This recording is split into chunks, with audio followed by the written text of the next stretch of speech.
You're listening to the barkeep, the smartest man in the room, and my hubby, Draft Dr. Phil. Cheers, Bears fans! Winter holidays are upon us, and you know what that means. No playoffs for Bears fans.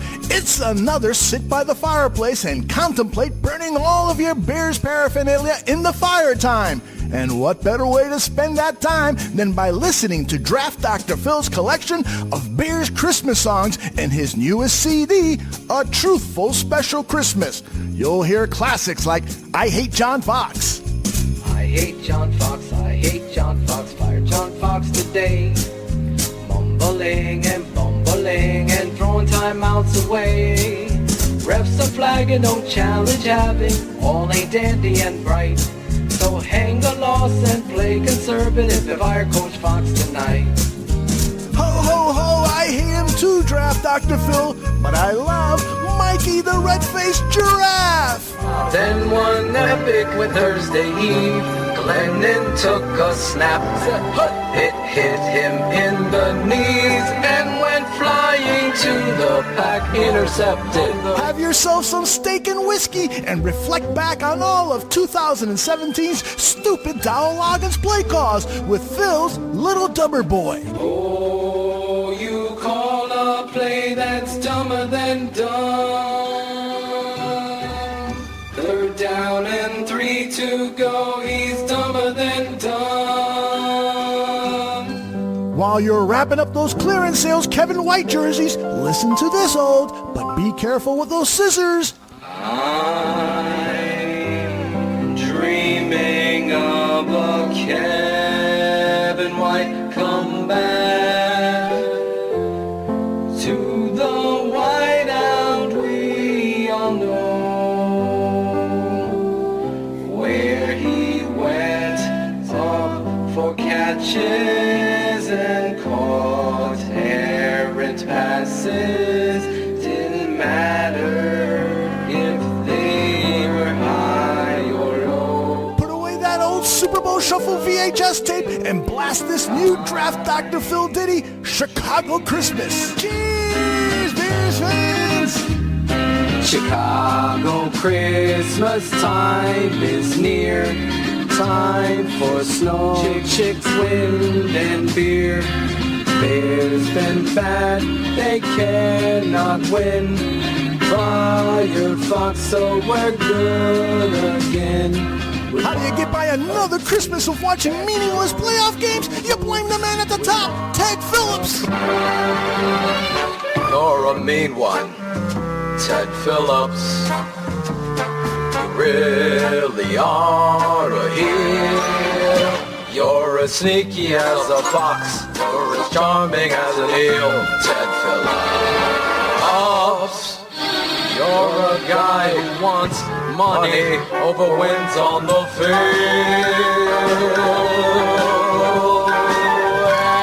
Because they're not for sale, there's only one way to get your hands on Draft Dr. Phil's A Truthful Special Christmas. That's by entering our sweepstakes giveaway. Head over to the front page of BearsBarroom.com or our Twitter page @BearsBarroom for the details on how to win. But you better hurry, they're going fast. There's only 32 left. Wait a minute, that's how many years ago the Bears last won a Super Bowl. Hell, this hole is gonna fall down. Oh yeah. Hell, this hole is gonna fall down. Yeah. There's Barroom will tear that fucker down. BearsBarroom.com. That's the website to visit for information on how to enter the sweepstakes to win a limited edition of Draft Dr. Phil's A Truthful Special Christmas. Enter now to win. Why spend another Christmas season bitching and moaning about the Bears? Instead, why don't you join us and sing it? Hell, this hole is gonna fall down. There's Barroom will tear that fucker down.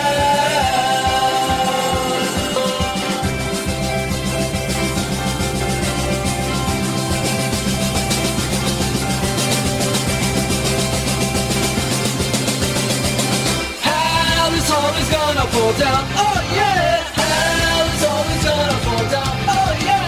Hell, this hole is gonna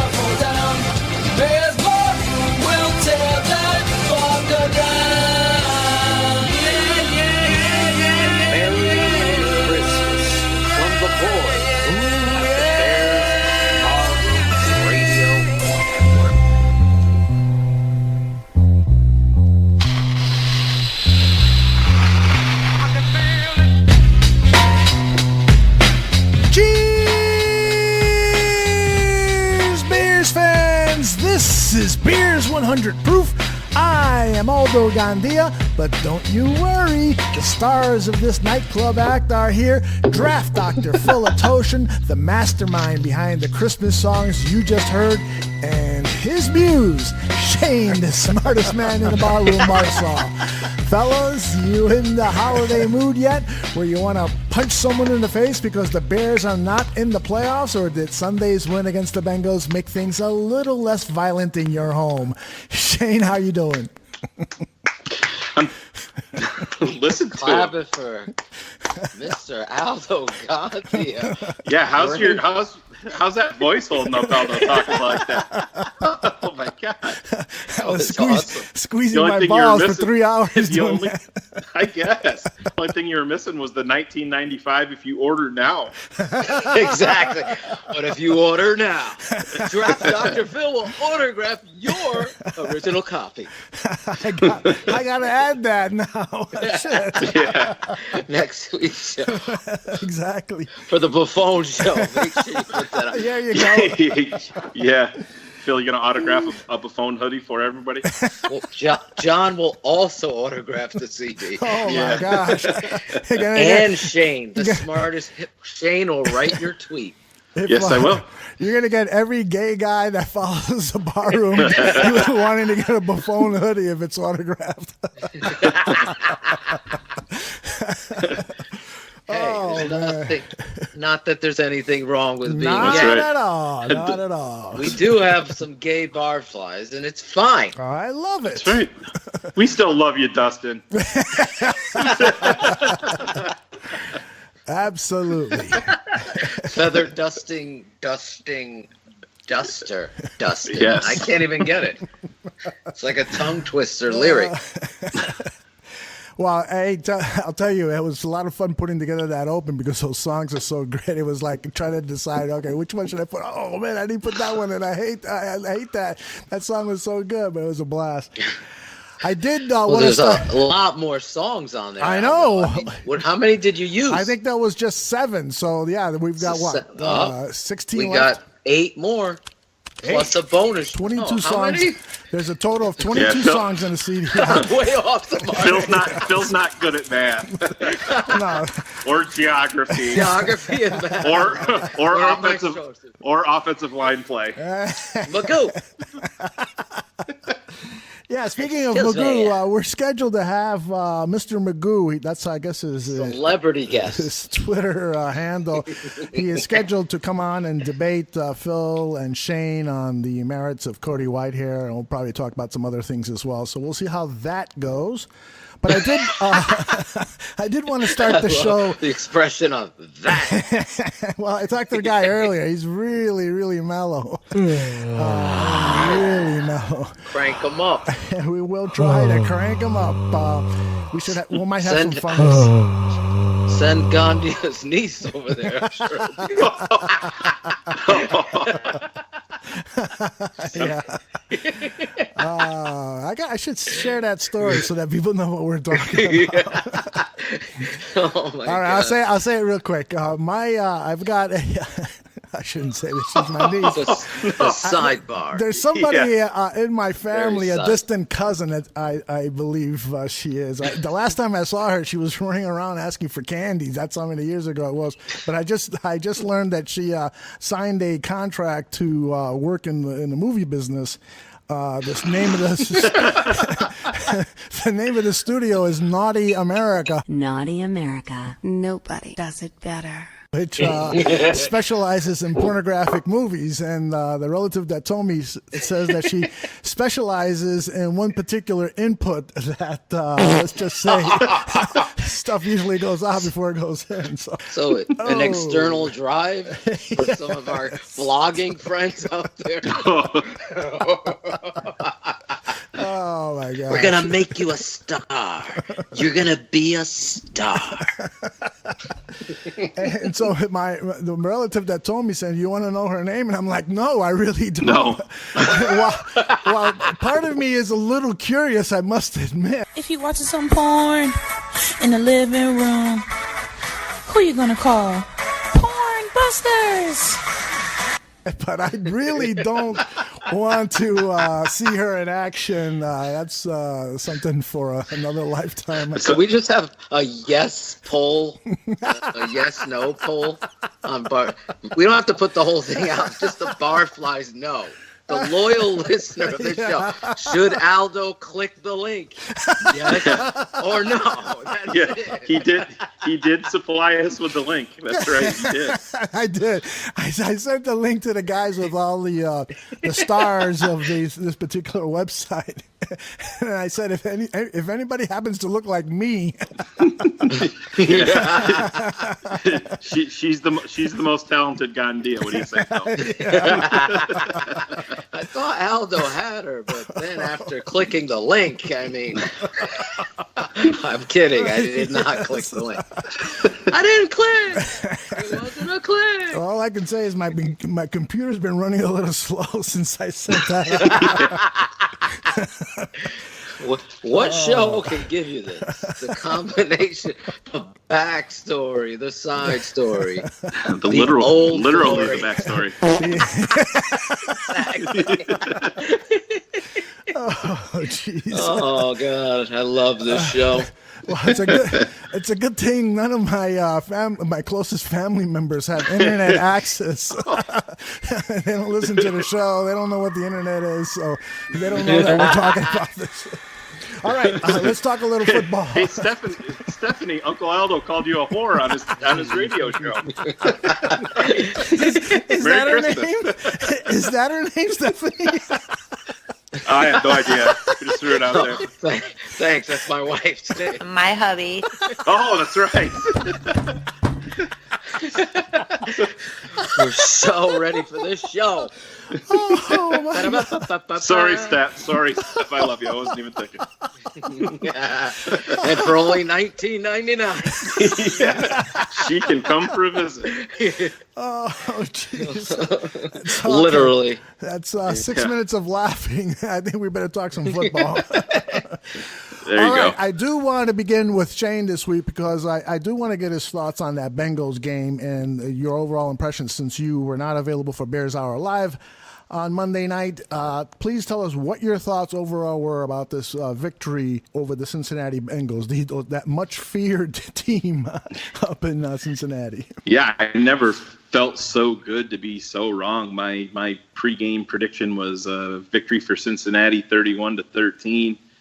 And I was very, very wrong, and I was very happy to be wrong. It's something, guys, that we've been waiting for all season long, and I'm sure you guys touched on it, and I know other people have too. It just, as excited as you want to be, it just comes down, and it really is an indictment of the coaching staff, like everybody has said, because sadly, you know, the band of idiots that we are here, this is something that we've been calling for since the beginning of the season. And here we are, and getting our fourth win and having 3 games left, we finally see them kind of open up the playbook and take the shackles off Mitch a little bit. And granted, Cincinnati's down a bunch of starters on defense, and it looks to be that they've laid down pretty flat for their coach, but at the same time, you know, just 1 week ago, we were really, you know, at the opposite end of the spectrum, playing San Francisco and a team that we really should have beat, and we didn't. So, you know, I think we saw Mitch get some of that swagger back that makes him the type of quarterback that you trade up for, even if it's one spot. You see him deploy Tariq Cohen and finally use him the right way, and even use him as a decoy on a lot of plays, which I know Phil has brought up, and I don't think that can be understated.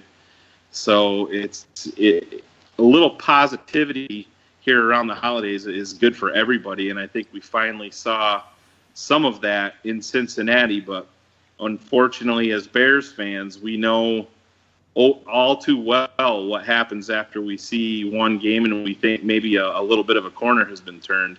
It's usually followed up with a big flop the next week. So that's what makes this Detroit game that comes up a day early on Saturday this week. That's what makes it so important to see somebody like Mitch Trubisky and this inept offensive coaching staff, continue to let these guys grow and shine in their respective roles. Phil, I always try to give people the benefit of the doubt, and in listening to Mitch Trubisky talk after the game, and I think there was a press conference today that he appeared in. In any case, in listening to him talk and listening to him preach about ball protection and so forth, maybe, and I'm, don't throw rocks at me, but maybe, some of that very cautious mentoring by John Fox, maybe it will end up helping the guy, and he will be one of these quarterbacks who has this great touchdown to interception ratio. Am I being too kind here to even entertain that thought? You stupid. Yes. You're dumb. Who this? Where's the steak and whiskey? Where's my boy? No, you are so dumb. Right you are really dumb. For real. Exactly.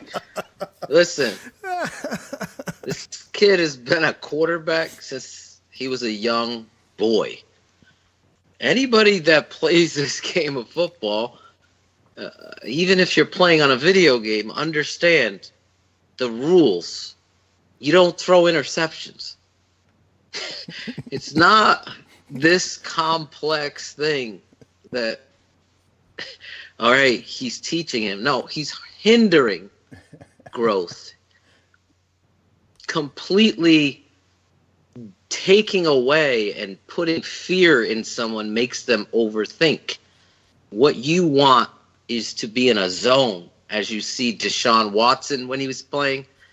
I'm sure Bill O'Brien's not telling him, check it down, worry about this, worry about that. When you allow the leadership and the position of itself and what it calls upon for that athlete to be, when you allow that person to allow their personality to shine through, that's when you hear the sit-ins talking about, oh my God, he's got a command of the whole, he tells us to shut the fuck up. Shut the fuck up. And close your mouth. That's what I want. I don't want him worrying. I want him reeling to make a play and being pissed off when you do make a mistake. Because as I said, that's how we learn. We make mistakes, so we learn from them. And really, when you put fear in somebody, it's just not the formula to get the squeeze, as I say. I want to squeeze everything out of you that I can, because where you think you cannot go, you can. And look at, there was this video, it was so great, it just reminded me of my teachings with the kid. I don't know if you've ever seen it. They also adapted it and put it in a football movie where this lineman kid doesn't believe in himself or whatever, and they're doing bear crawls and all the way across the field, and he can't, think that he could do it, and the coach is yelling at him, screaming at him. They got him blindfolded, and he's going and he's going and he's going and he's going and he's going beyond anything he possibly believed that he could do. The coach and the team cheering him on, motivating him to do it.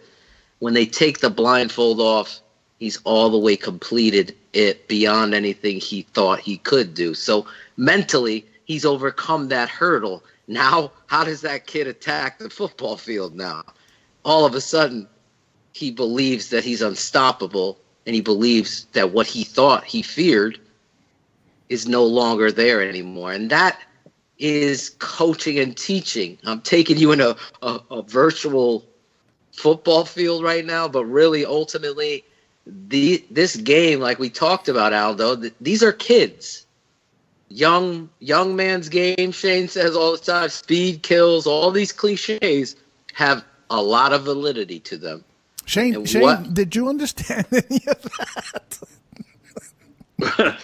Phil, you dumb. You stupid. I got a little X-Files for me. You got to get the most out of Mitchell Trubisky. No, I understand. If you hinder him, you can't take away that confidence that he has. That's No, what he played with. You know what I'm saying? every And we quarter. saw it. Shane, did we not see it? No, we That did. he was going down that path where he was dull. His face looked like he wasn't the same. Yep. Go back as early as when they beat Baltimore. I mean, he even made a big play on 3rd and 13, that play where Kendall Wright went up and got it. Even after that game, you could see he was downtrodden. He just it looked like he was saying to himself, I came out of school early for this. You know what I mean? Yes. He's got a big fat bank account, and you could see what mattered to him. He's just like, what is going on? Here we are, we're not winning ball games. Yes, they won the Baltimore one, but they're restricting him. And like Phil said, every NFL quarterback has they have that cocky vibe. That's what makes them. We hear Pernell McPhee talk about that dog. That's what makes a quarterback great. That's you get all these type A personalities in there. That's well, fuck you. I'm better than you. I'm gonna take this horribly talented crop of wide receivers and tight ends and banged up offensive line, and I'm gonna carry you guys. And you're right, Phil. You saw that in Mitch Trubisky. You saw that he was not that he didn't care. You saw how much he cared and how upset he was with his coaching staff, and they were neutering the kid. Such a turn on. Bears girl, finally on the show.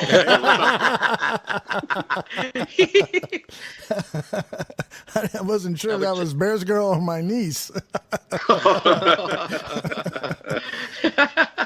But think about this, Aldo, which to Shane and my point that you obviously didn't get is imagine knowing how much you can do and being held back from doing it.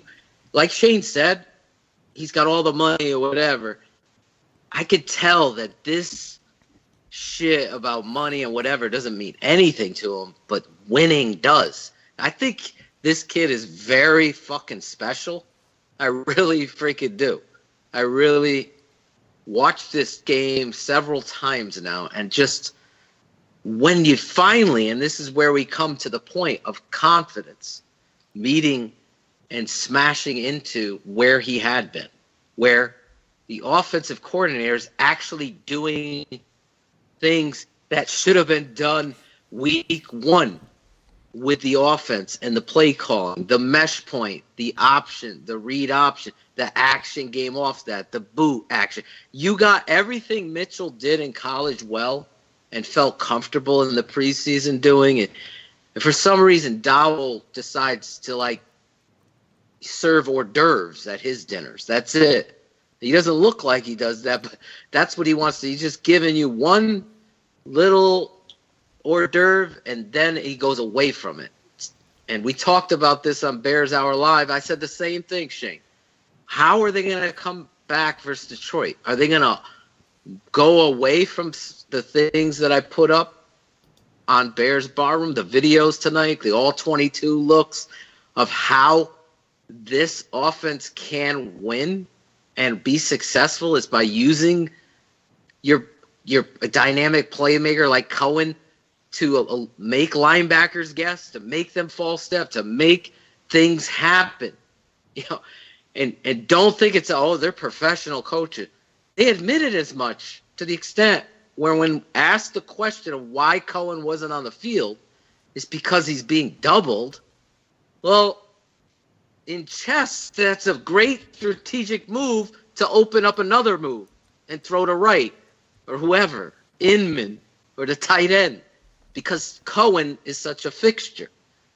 This all helped Trubisky as well as Howard, obviously, and really the kid looked tremendous out there. He did everything you want in a rookie quarterback, and I felt like the confidence in the kid was completely back. Shane, Zeke asked the question, what did you see in Mitch's last game that impressed you the most? I think kind of what we just hit on. I think you just saw a lot of that swagger come back. I think you saw a lot more of the anticipation throws. The accuracy was there. You talk about that anticipation throw. I'm sure you noticed this too on that one play to Shaheen where he kind of put it up high for Shaheen. I mean, that was a complete anticipation throw, and it was a beautiful ball. And put it up tonight for you. Yeah, and on 4th and 3, you're talking. That one? No. This one was or the one out of the end zone. Yeah, it's the one when they're backed up. Yep. That one. I put both of those plays up tonight because they did go for it on 4th down and 3, Al. Though. Yeah. and then kick the field goal on 4th and 1. A few plays later. Don't forget that. Don't forget that, please. But A plus grade.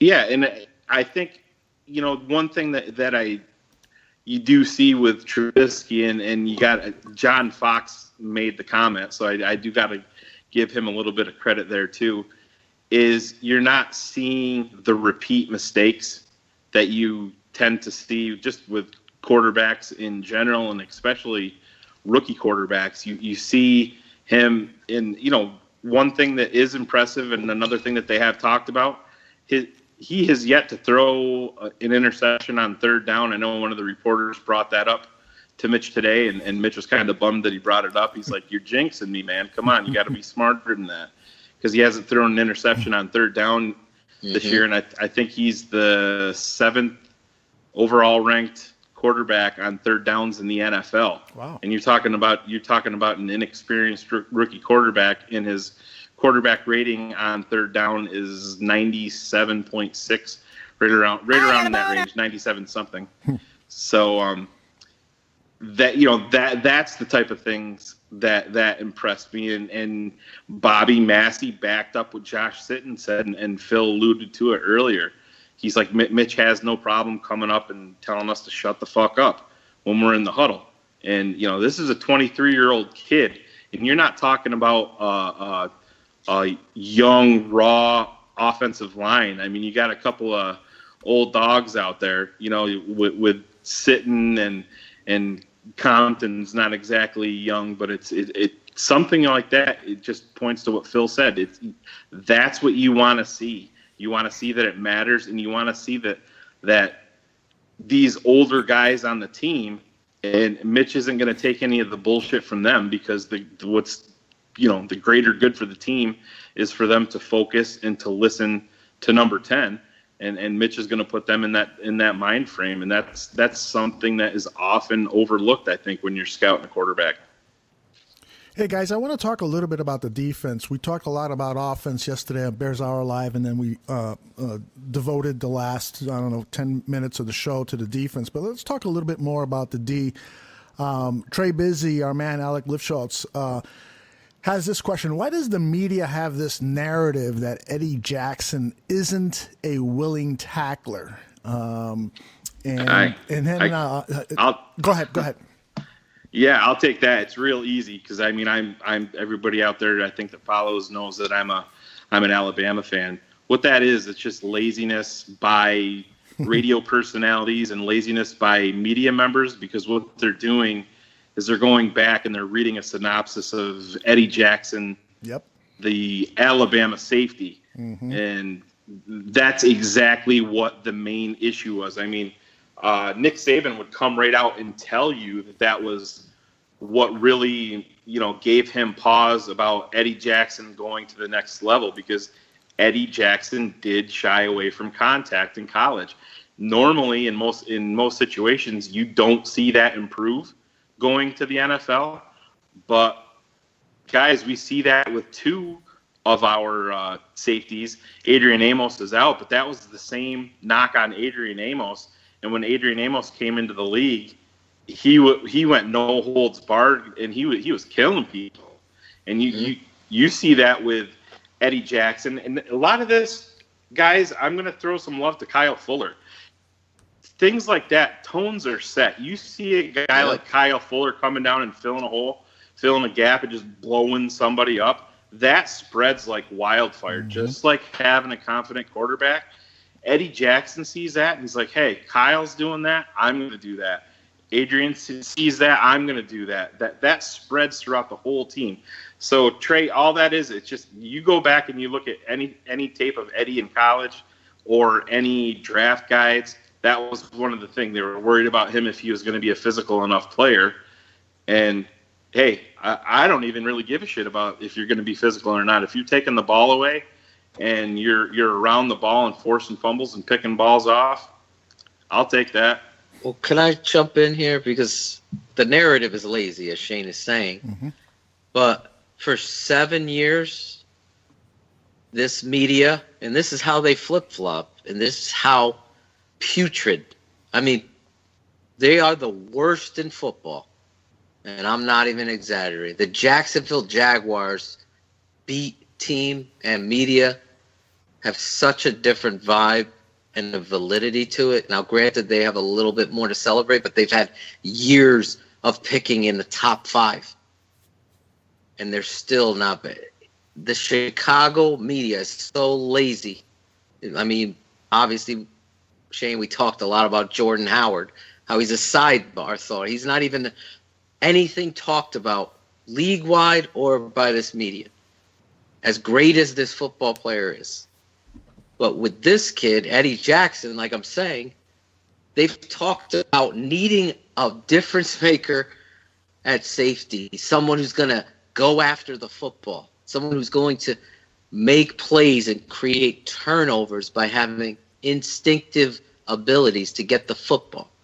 Now they get a hammerhead shark in Adrian Amos in there, and they get a kid that has a nose for the turnover and make a play, and they're critical, downgrading a rookie safety, guys, starting for the Chicago Bears off a broken leg where he had to put a pipe in it, coming in here and playing lights out football. You know what? He is not afraid to tackle. He does lose focus of his technique to tackle. And again, what are we saying? Mitchell's going to make mistakes. This kid's the tight end's going to make mistakes. That's how they learn. We gave Eddie Jackson our bear down one week, if you remember. And then he came back and played lights out.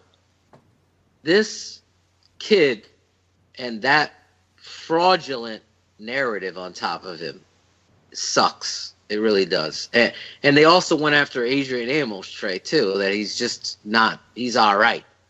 It's the same thing they say about Jordan Howard. He's all right. The tone is so bad. And I think, and I'm feeling it in the waters, that there is some motivation to really go after Ryan Pace with this by downgrading some of these players in the media and making fans think, well, yeah, Cohen, but what else? And that kind of stuff happens when there's angst or there's anger, agitation. I just feel like that's their target now. And that's why Eddie Jackson and these rookies, the Chicago Bears media, the home website or the whatever we call it, the main website. Mm-hmm. Yeah, the team website put out this nice picture. Shane shared it with us with the rookies on it and promoting it finally. Not promoting 1985. We're promoting these rookies. And unfortunately, the Chicago media are going to focus a lot on the negative. And one of them is a narrative against Amos and Jackson, who, by the way, I honestly think this is the best safety core I've seen since Mike Brown and Tony Parrish played. Those two together, really, Shane, there's a lot of similarities here. Yeah, there is. Yeah, you're talking about a guy that's around the ball in Mike Brown, and that's Eddie Jackson. And you're talking Tony Parrish. I think he forced more turnovers overall than a guy like Adrian Amos. But when you're talking about the physicality, I mean, it's right on par. Exactly. I totally agree. And you tend to get that. you get a little bit of that thunder and lightning. I mean, Mike Brown wasn't the fleetest of foot at safety, but he was just a guy that when the ball was on the ground or when the ball was up in the air, Mike Brown was going to be there. And I think you're seeing a lot of that with Eddie Jackson. Zeke asked the question I think that we just covered. He said that the Pro Football Focus has Amos rated as one of the best safeties, but he doesn't pass the eye test, and they can't find any, quote, football guys that think he's a top safety, despite the fact that PFF's own scores are giving him a, I think he was, last time I looked, he was top 5 or top 8. So what is going on here? Why are people devaluing these Bears safeties? I voted for him to be in the Pro Bowl. Mm-hmm. I have watched enough tape to know Adrian Amos is a special football player. I said it coming in. You can pull audio or whatever. Lil Nicky and Shane talking about. I can remember Shane pointing it out. Me and Lauren Cox just talking about how overlooked this football player is, and if he needed somebody and some corners, so he wasn't trying to do everything as a young football player himself. An injury happens, like Wally Pipp and Demps going out, and Amos comes in, and the defense got better. And that's the kind of stuff that you recognize on tape. Mm-hmm. Hold on, my wife came in. You're listening to the barkeep, the smartest man in the room, and my hubby, Draft Dr. Phil. And that's the kind of stuff you recognize on tape with this guy, because he's not afraid to fill the alley, set the tone, and make a difference on each and every freaking football play. We miss him out there. Are you kidding me? With Przinski being out there, you don't see the drop off. Really? So great point. It's like to me, it baffles the mind. But nothing in Chicago with their media says, like, for example, Shane, one quick point. If Jordan Howard was a New York football giant, oh, yeah, this kid would be on every morning show. Yep. He would be on every cover. Cereal the man box. in New York. Yeah, really. The That's man of so New York. true. That is the difference, guys.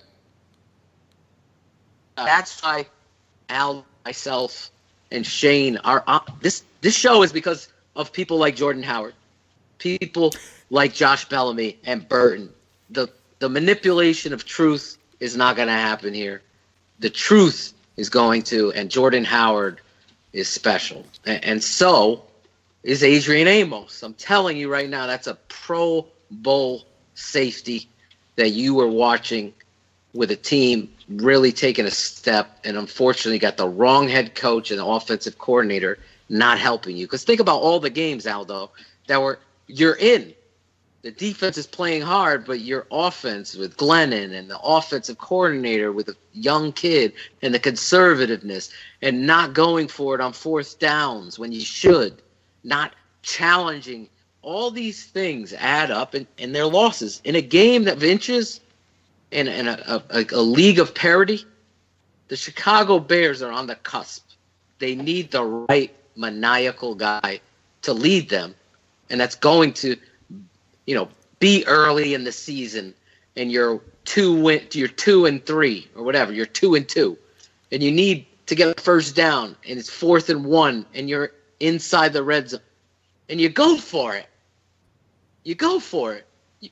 But you're a 3-win team, and you're on the end, and you don't. That's the story.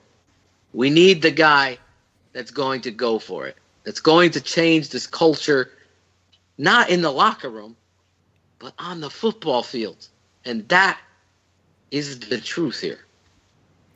I mentioned to you guys via Twitter DM that Mark Pott, actually, writer for the Chicago Sun-Times, did his grades on the Bears-Bengals game, and he gave the coaching staff an A. And he writes, at a time when they could have packed it in, the Bears played well and took advantage of an opponent that has its own issues. Better use of Trubisky and Shaheen accounts for something. John Fox was 1 for 2 on challenges. So he's 1 for 2 on challenges. Oh, my God. In the first half, they blew a bunch of opportunities, and it looked like the same badly coached team to me in that first half. But you're going to give him an A? An A? I don't know, man. This media is really sucking up to him. Maybe it's like a goodbye present because they know he's leaving. You know what? You know what? I didn't know if Shane was going to jump in. I'm sorry.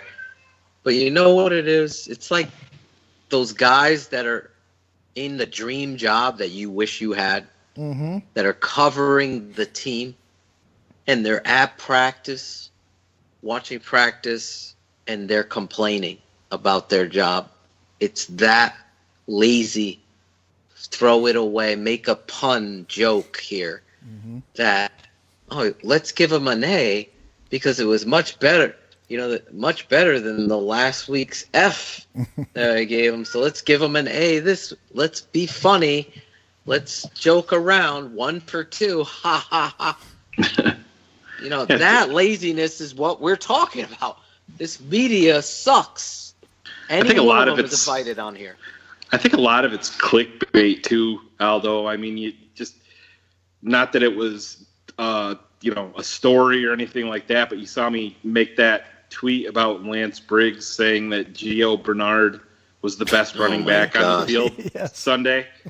How anybody with a goddamn brain? I mean, Jesus, don't even watch the game. Just go ahead and be a stat scout because that'll tell you the story. I mean, Gio Bernard had that one nice long play where he got most of his yards there and garbage time, but I like Potash putting out there. I think it's just what the hell, somebody's giving John Fox an A. What the hell is this all about? And they click on it, and that's what they want you to do. And I think it's Lance Briggs is no different. It's sad. It's none of it is informative. It infuriates me, and I know you guys too. It's hard to see because any one of us would love to be in that same position that they are and take it seriously where they are not. But it's unfortunately, I don't think any of this stuff is going to change, guys, until the Bears are consistent winners. And until then, I think it's going to be more of the same. I'm afraid you are right. You're always right because you are. Oh, yeah. Oh, yeah, Phil. He's the smartest man. He'll search and never quit. If Alex Brown talks Shaheen, Shane will call bullshit. Finally. It's the first dumbest tweet of the Hanukkah week. Well done. Hanukkah week. So I guess that means I'm spinning the dreidel with Mr.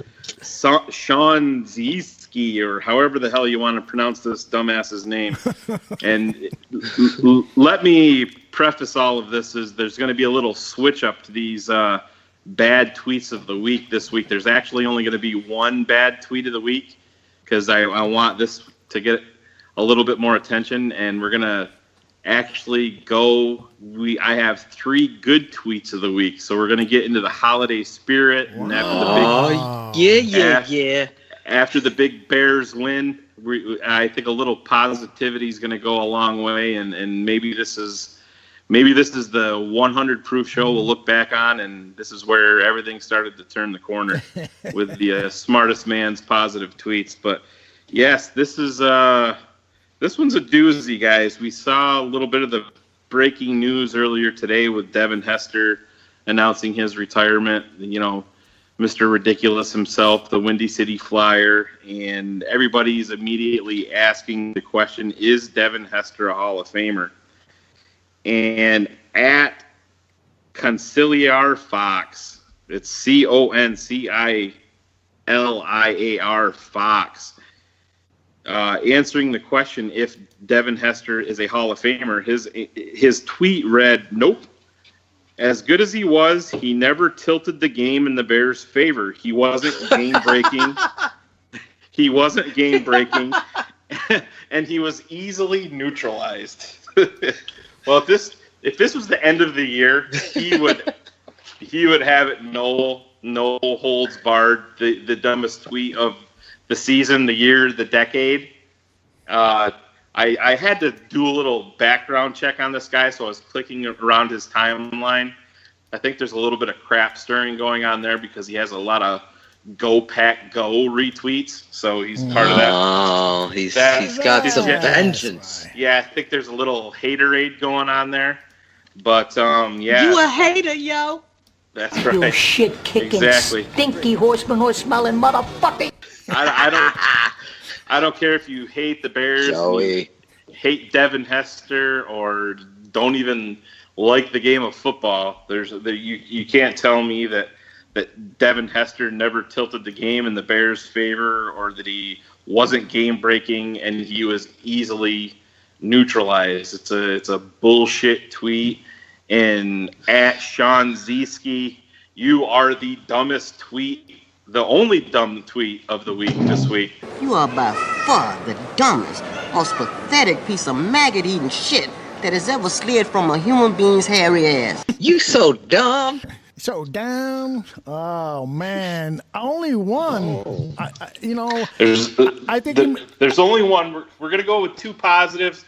We're going to get into the holiday spirit here and throw out some love. But I guess now's a real good time, guys, if we want to wedge it in real quick. I don't think we can have this 100 proof show and not throw some love to Devin Hester, who announced his retirement today. Well done. So I was going to bring that up real quick because the guy's a Bears legend. Devin Hester, you are ridiculous. He's got to be in every Bears fan's top 3 memories of the Bears with that opening kickoff in the Super Bowl. I mean, I remember exactly where I was. I remember the beer that I fired across the living room when he took off down the sideline, and I just kept on screaming, "Holy shit! Holy shit! Holy shit!" It's just he was a guy that I wanted more than anybody in that 2006 draft, and I saw a friend of the show, Raul Bennington, tweet out really my thoughts exactly today when they ended up trading down with Buffalo out of the first round, and they ended up drafting Daniel Manning. I said, shit, that's not looking good for us to go to draft Hester, because back then when he was coming out, everybody was kind of looking at him as more of a cornerback than in return man. So I wasn't really expecting them to come to turn right around and draft Devin, but I sure am glad they did. Devin Hester, you get a round of applause. Definitely a Hall of Famer, Aldo. Oh my goodness, yeah. Just want to say that he was the greatest returner that I have ever seen, and both kick and punt returner. He absolutely affected game plans, affected strategy. He created the short field. He created the touchdown where your offense is rested. The things that he brought to the table should never be overlooked. And without a doubt in my mind, he will not only be in the Hall of Fame, but he'll go down as the best returner that ever lived. Sorry, JR. Or JP, what's his name? BJ.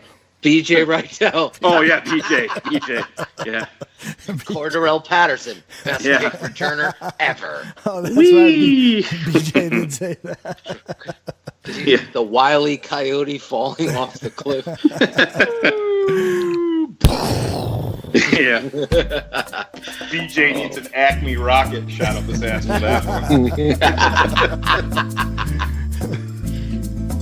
Oh, yes. Oh, yeah.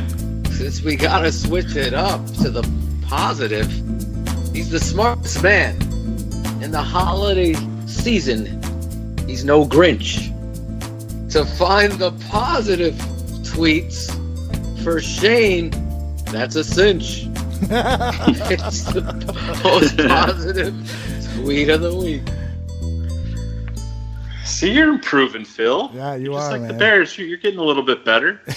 Yeah, bro. I feel like I'm stepping up, writing these songs, creating creativity on the flows. You had a little bit of a slump there, but I think you're back. Yeah, you are. Thank you. Thank you, guys. Okay, guys, here we're gonna, like I said, kick off the holiday season with a couple positive tweets, and we'll see where this takes us. And this was a winner of the dumbest tweet of the week a couple of weeks ago at J Reed Draft Scout. Somebody was talking about who was a person not counting family that opened the doors for you in your career when they didn't really have to, and JR singled out our very one and only Mr. Aldo Barkeeper, Aldo Gandia. Dun, dun, dun, dun, dun. Yes, yeah. He got him in at the old NFC North Bar Room website, and he said it was great times, and it helped me get to where I am today. So, Aldo, Phil and I want to extend our hand to you, because without you, none of this has been possible for any of the Barflies, any of the Chicago Bears fans that follow us, and we do appreciate you staying up to all hours of the night, even though you do sleep until 4 p.m. every day. and Phil has a meltdown and can't get a hold of you on his demands throughout the day. But we do appreciate The phone you. has his beeper. Yeah, exactly. Buffone's got the direct line to the Gandia household. But Buffone's dating his daughter. Jesus, Lauren's going to be pissed. But Lauren will understand. A little shout out to you, Aldo, because you look all around and give people chances to write about their favorite team, and you give us the forum to come on here and talk about our favorite team. And I don't think a lot of people realize about how much time and really money that you invest into this project, just so we can have the ability to come on here and shoot the shit. And like I said, it's a testament to you, sir. So we want to show you a little bit of love this holiday season. And I know Phil and I and little Nikki and Bears Girl and everybody at the bar room just want to raise our glass to you and appreciate everything that you do for us. Oh my God, who the hell cares? I appreciate that very, very, very much. It is the holidays, so I've got something for you too. You are physically repulsive, intellectually retarded, vulgar, insensitive, selfish, stupid. You have no taste, a lousy sense of humor, and you smell. I think that you finally got Hila on the show, I see. Now, Al, the truth behind his speech that I wrote for him was he just wants to be a great favor with Bears Girl, because as he was saying it, I could see her with her tissues out. Oh my God, I love it. Uh-oh. Well, that's Shane very nice of you guys. Thank you very much. Pulling ahead. Yeah, well, I fully expect to come in third place in any competition against you guys, but for the last 2 minutes, I felt like number one. I truly appreciate the kind words. Thank you guys. No, Aldo, seriously, I wouldn't be a show if I didn't add on to what he had to say. That's right. It can be complete. I just raised the reality is, Aldo. The reality is, you are Mike Burton, Mike, Mark, whatever the fuck his name is. You are the epicenter of this creative, truthful Christmas tree that's growing worldwide, this podcast and the whole radio network and family, and really appreciate all of what you're doing to entertain. I'm just going to come out and confess this. Uh-oh. If there was no Bears Bar Room, for me, I'm saying for me, confession, and the allowance and the build-up and the creative flux that we work to create this show with the songs and the segments and the music and the fun stuff, I would be a depressed human being right now. I'm serious. Watching this staff for a third season, watching you get a quarterback, watching no competition to start. You, Aldo, I could go on for an hour about the things that the Bears have done to us. And I think there will be a number of barflies jumping in line with me and Shane to say that we are better for this show and this energy that you bring, the drops and the work and the creativity. Look at your little segment of a creative graphic that you put out tonight. Just awesome stuff. Look at you introing the show to my songs that I created for the bar room. It's just so much fun, and you really are the cherry on top, brother. I appreciate you. Well, that's quite a compliment, especially since I lost my cherry a hell of a long time. Thank you, fellas. I really, really appreciate the kind words. Oh, yeah, that's my cue, son. Oh, yeah. Well, he's the smartest man. Smart from here to Japan. Hey, Sandy. Every one of Phil's songs, Shane's the biggest fan. It's the smartest, best tweet of the week. Oh, it came together. Oh, perfect. All right. Well, pressure. Part of this little positivity wave that we're riding tonight. This is definitely. I didn't have any plans to do this, but I saw a tweet, and I think you guys will be behind me 100% on this. And this is somebody that's, we've all recently been in contact with, and somebody that kind of makes our lives easier here at the bar room. And this is the top tweet is gonna go out to Bears Girl at Bears Girl 80. I think we all out in Bears bar room land know who we're talking about, and a bunch of Bears fans and Bears bar room, Aldo and Nick and people are meeting up at the Detroit Lions and Chicago Bears game on Saturday, and Bears Girl sent out a tweet earlier saying, "How does a girl from Canada become a Bears fan?" Well, his name was Tim. He loved the Bears as much as he loved me. He created Bears Girl, and he taught me the game. He died suddenly December 16th, 2007, and to honor his memory, 10 years to the day, I will be at Chicago versus Detroit cheering on for a win, for the Bears. And that's pretty awesome situation. I mean, under the circumstances, it's horrible that she had to go through something like that, but it really shows you how football and the Chicago Bears fans and everything can kind of come around and rally together. And for her to, take the time out of that special anniversary and go, Aldo, to the game with you guys, and Nick and you guys are going to all be there together. Phil and I wish that we could be there with you guys to celebrate the day, with Bears Girl and Tim. She does so much for all of us at the bar room, kind of behind the scenes, and we, call her our HR girl that kind of keeps us all on the straight and narrow. And I know we refer to Phil as the diva of the group, and we're getting into the behind the scenes stuff. Yeah, she all right.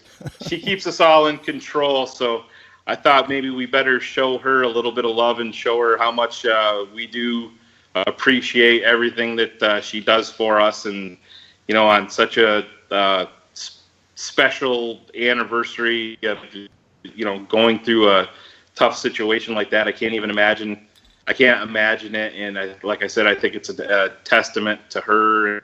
And I hope you guys all have an awesome time. And I hope I hope it really helps become a special day for her moving forward with you guys and with you, Aldo, and Nick and the other Bears fans that are there. Cheers to Look Bears at this. Cheers to Bears Girl. How could we not? But before I wax poetic about Bears Girl myself, look what he's doing, Aldo. Just trying to win this fucking contest. Yes, it's called being a mastermind. He is a mastermind. The smartest man in the bar. He's like taking over the fucking world. Shane Martin. I will win this. You fuckers. See, I thought of that too. I'm like, here I am trying to be a nice guy, and I'm like, fucking Phil's gonna bust my chops. I knew exactly where you were going. I don't know anything nice about you. The first time you've ever stuck up for me on Twitter is with Mr. Magoo, for God's sake. The first compliment I ever got from Shane, I gotta admit, that Firefox rap song was pretty good. Yeah, see?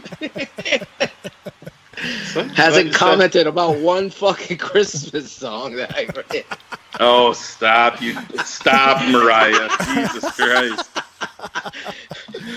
But seriously, folks, how Shane is talking, Bears Girl, I don't think you guys know, but the creativity and the artistic vision of bringing Bears Barroom Radio, all of it, the Buffon Show, Bears Hour Live, 100 Proof on Tap, creating the graphics and the fun things that you see, all the album covers that have been put out with each Christmas song track. Bears Girl working hard into the candle hours of the night, like Aldo Gandia. These guys really love this game and the story behind it. I mean, if we are one thing, and that's truthful. In all honesty, I just can't imagine the toughness that girl has in her life and can't express how much. I told Aldo, he can admit this. I am so happy with where the Bears Barroom is right now. I knew you were going to play some shit. So let me change my tone. And I got to say, Bears Girl has brought us to the top. She's bringing a heart and a passion you can't live without. And now, as a huge member of this team, the Bears Barroom Radio Network reaps the rewards. And we are proud to have you, girl. Can't wait till you come on the show next week. Very, very, very well done. And every word, every accolade, very well deserved. Bears Girl, I echo the emotions. We love you very much, and can't wait to see you in Detroit, meet you face to face for the first time. The pain of seeing Gandhi's nipple. I promise not to share my nipple with anybody. Nipplegate. All right, so do we have one more good tweet, or are we tweeted out? No, that's it. Yeah, I kind of wedged that Devin Hester one in there first. I was going to go over that, but we talked about Devin. I didn't want to go through the whole show without mentioning him. You didn't have that Aaron Lemming tweet? My bad. I don't see his tweets. He blocked me many moons ago. That was 3 or 4 boils from his face ago when he blocked me. Oh my God. All right, we've got a few minutes before we bring in Mr. Magoo, who wants to be identified as Mr. Magoo. So why don't we answer this question from at A Buttman, disgruntled Bears fan. He asked the question, boy. Do you think that we, being the Chicago Bears, hashtag Firefox, Do you think that if Fox has a great December record, wait a minute. no, that's not what he's asking. He's asking if the Bears can. He's asking if the Bears. He's asking if the Bears can win out in December, which is really a good question because they got the Lions, they got the Browns, and then they finish with the Vikings. The Vikings could be resting all their starters for that final game, so there's a very good chance they could win 4 in a row to end the season. What do you guys think? So you're saying there's a chance? It's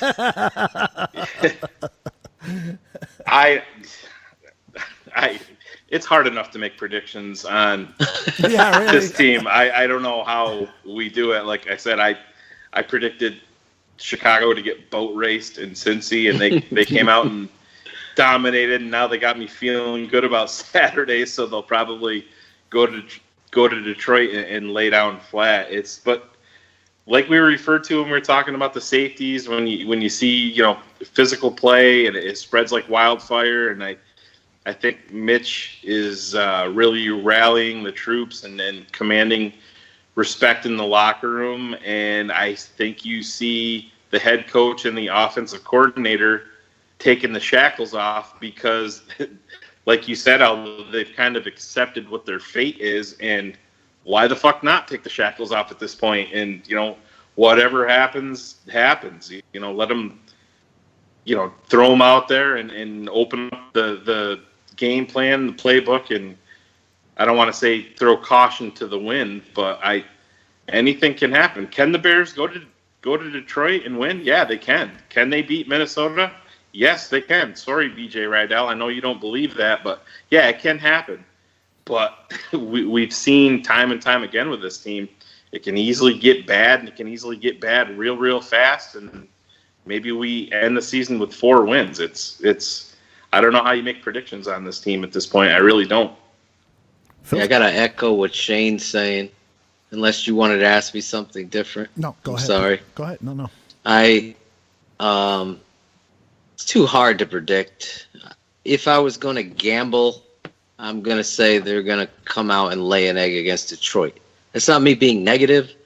It's just the reality of the truth, Shane, and what this coaching staff has given us. Past history is repeated clearly by the arrogance and the lack of strategy. And you saw steps being taken with the mesh points and the read game and the interior power game and getting Jordan Howard carries and mixing in both backs on the field that are dynamic at the same time. You have weapons. As much as, we love Trey Busy and what he said, and how he put it almost was in comic tone. But as much as he said it in comedic tone, he's dead serious, as I am. Tariq Cohen wouldn't come off the field with me. He'd be used in the slot and as a decoy, as Shane said, because that helps you to game plan and find where the weakness is and use it to your advantage. So that's why I said on Bears Hour Live, let's see how they come out next week. You fool me once, you know what I'm saying? This is going on way too many times. They've not been able to be consistent.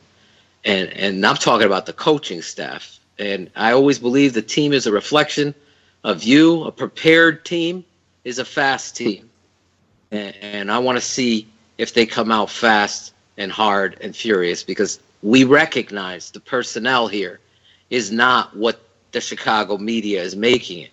There is talent out there. And if used appropriately, you can win football games. So, yes, there is a chance that they can win every one of these games. You look at the Detroit game, they lost by 3 points the last time. There was 6 coaching errors in that game. The Chicago Bears could beat Detroit. They could beat Minnesota. They had Minnesota with a rookie quarterback starting his very first game on Monday Night Football, of all places, at Soldier Field. And you lost by 3 points in that game and an interception in overtime. I can't remember if it was overtime. It was the last drive, and he threw the interception, and that was the game. You're right in the game to the very end. anything could happen. The Chicago Bears coaching staff's preparation is going to be 100 proof story next week. Very well said. Very well said. I think it is time that we bring in our guest. What do you say, fellas? Let's do it. Oh, yeah. Magoo. All right, we're going to ring him up here. If I only had a brain, I can wild with the arrows, toss them with the sparrows. If I only had a brain. There he is. Hey. Mr. Magoo. How are you? I'm pretty good. How are you? Magoo in the house. We have theme music for every one of our guests, and so the obvious theme song for you is, of course, this one. What's new? What's new? Good question. Mr. Magoo. That's me. You got the right fellow. What new wild adventure have you bumped into? Wouldn't you like to know? You are a man of stature. In your hat, you're 5'3". You'd be a man of vision. If only you could see what's new. New York, New Jersey. Mr. Magoo. Hey, that's an on the bloom, all right. But your dog, Barker, looks a lot like you. Oh, I do. Thank you. So I got to ask you, Mr. Magoo, what is the origin of the name? I mean, obviously, you're named after the cartoon character. What motivated you to name yourself after a sightless cartoon figure? Because I've noticed when you discuss things on the internet with anyone, no matter what you say, what the argument is, they basically accuse you of being blind. So I'm just like, I'm just going to take that step already and eliminate that, and people can say it as much as they want. And I'll laugh every time. It's great. Very clever. Nice. Look at this. Look at this guy. So I understand. Must be a spiritualist. That I am, yeah. I knew it. Why are you saying that you're a spiritualist? It's something that I do every day. I just absolutely have to. I meditate for 20 minutes, and if I don't have time for 20 minutes, then I got to do an hour. It's helped me a lot in my life, and strange things have happened to me in my life as a result of it. So I'm a big believer in it. In fact, it allows you to really connect to other people and what's going on, and kind of make inferences that you would otherwise not be able to make. Nice. Beer does the same thing with me. Yeah. Beer? You tried sex? Yeah, right. So there's many paths on the road to victory. And Magoo has chosen his. Yeah, so what is this, Magoo? You have an opinion that Cody Whitehair has had a terrible season. Why don't you share with us exactly why you feel that way? All right, I wrote down a few notes. I'll share them with you. So I'm going to focus a bit on Pro Football Focus just because there's not a lot of stats out there. For linemen, they're one of the few places that keep them. For the Falcons, got a 28. Buccaneers got a 35.6. Steelers, his pass blocking was rated as a 12. Packers, this might have been a cumulative rating, but it was 37.8. Vikings, 43.7, and had a critical penalty in it. Versus the Ravens, he actually had a good score by them, 87.3. We also airmailed a snap way over Mitch's head. He had the run, I think, into the end zone. I don't know if he was in the end zone or not, but he was close. And he had to go and throw that ball away. Kind of bailed him out there. So not exactly a great game because ball security is the name of the game. Week 7, Trubisky only dropped back 14 times, and he was responsible for one of the sacks by, I believe, Kyle Love was the guy. Saints game, got hurt, didn't finish. He was doing all right up until then, but he didn't finish. Packers game, I believe he played guard that game. It did not go too well. After that, been reasonably solid, but we're talking 9 games where it was just rough game after rough game for him. Phil, you want to counter your thoughts on Mr. Magoo's relying on the Pro Football Focus grades? Yeah, that's where I was going to lead Magoo. I'm not a Pro Football Focus guy because I think their value in how they they come up with numbers is one thing, but understanding when someone actually beats somebody initially and recovery and how they grade that out. For me, recovery in a block that you initially were beaten is a showcase of a mental fortitude, and I would give that a bigger standing ovation than a guy who did it right. And the reason why is because the kid is learning that he did it wrong and fought to win despite that. So every single time I look at this football player as an offensive line coach, I see a guy that has to call out the mic, has to call out the blocking scheme for Mitchell, who's learning in the NFL and has been floated around everywhere. So his ability to call out these things and have to cover for you talked about the Green Bay game. I looked at that game, and he clearly is more concerned about Grisou than he is about understanding his job, and that's a huge coaching snafu by moving this football player. His ability to dominate the run game and the pass game with athleticism, to be able to run that zone scheme again. PFF isn't giving recovery grades. Oh, he got initially beat. That's a negative.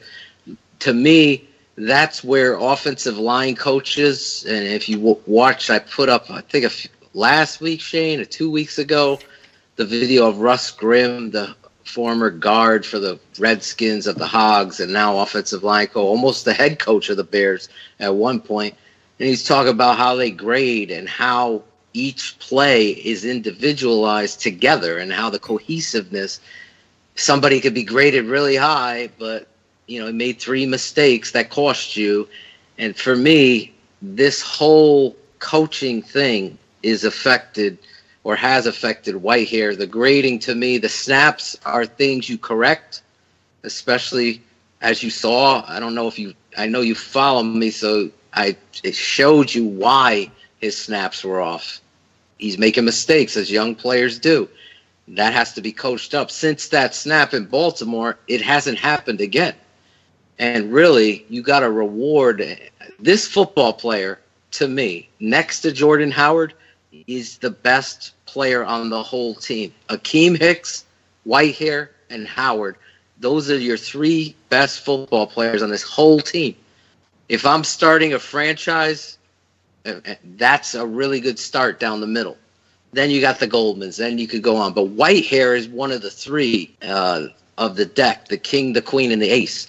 That's what you want Mitchell Trubisky to be, obviously. And right now, you got to be happy with what he is. But Whitehair, I just don't think you're correct at all. I think this kid is a phenomenal center, as dominant in the run game. And when he goes against the Pittsburgh Steelers, they give him a bad grade. But if you watch that game, you see some of the formula of a non-athlete being at quarterback, fumbled snap, he wasn't paying attention, wasn't athletic, doesn't fall on the football.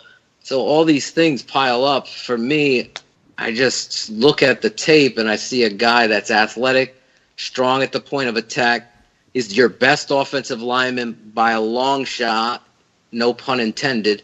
And really, you look at it, with him in center, the difference in the run game alone, statistically, for the stat scouts is different. But when you watch the film, he's able to get to the second level onto backers and the secondary in control and dominate the nose tackle. I put 1 play up from Cincy. I could have put 20 up where he's actually just dominating that nose guard. It would have been awesome to see him versus Atkins, because that's what I wanted, because I just want people to understand and you to understand the numbers and PFF scores and that stuff really don't tell the whole story of these football players. And you see a lot of Bears being put into those PFF tops despite a 3-win record. At what point do you recognize coaching is playing a role in this? That's the issue for me, because the talent is clearly here. Whitehair, to me, I can't say enough about him. We're going to isolate him versus Detroit and see how he performs and what he's done. But as you could see, when given back to his comfortable position of center, his improvement each and every week is there in regards to anybody's grades. But for me, just watching those games early on in the season and the stupidity of the play calls and the effects that he's having to cover for injured guards and people coming in and out and having to sacrifice for whatever plan this team had for Grisou being in there, who anybody following me and their brother knew. I mean, I was a nervous wreck that they were going to come out and start Grisou, and they ended up not doing it, but then later on doing it. And we saw the result. Ultimately, the process is affecting the cohesiveness of it. You never move your center. Never. I don't even know who even thought of that, but it was just to cover for his Pacers draft pick or whatever politics is in. But stupidity, another reason why Fox has to go. And really, when you have a young quarterback, that center quarterback relationship is so vital. And you really could see that Whitehair plays to the whistle like a mauler and an athletic mauler, but he doesn't play dirty. And really, what a great thing to see from your center, because one of the complaints we've had is with Kyle Long and him not doing that. When you look at this offensive line, Cody Whitehair really sets the tone of how they're going to run the football and why they are. And offensive line coaches around the league just can't praise this kid enough. And really, I think that's why we have to educate Bears fans not to listen to the media and these PFF scores all the time. You got to really do the homework here. And watching the coach's tape, the kid is an athletic presence. You can't run zone scheme without him in at center. It clearly, statistically, and on the tape, Grisou couldn't do it. Now, if they could find another center, I don't know, but I just don't think you ever want to, and I don't think you should overlook how great of a center this kid is. Let me butt in here and offer two thoughts, one that kind of supports each argument, and then we can let either Shane comment or Magoo pop back in. First of all, TJ Lang told the Detroit radio station. TJ Lang, of course, is the right guard who plays for the Detroit Lions now and played 5 seasons with the Green Bay Packers alongside Josh Sitton.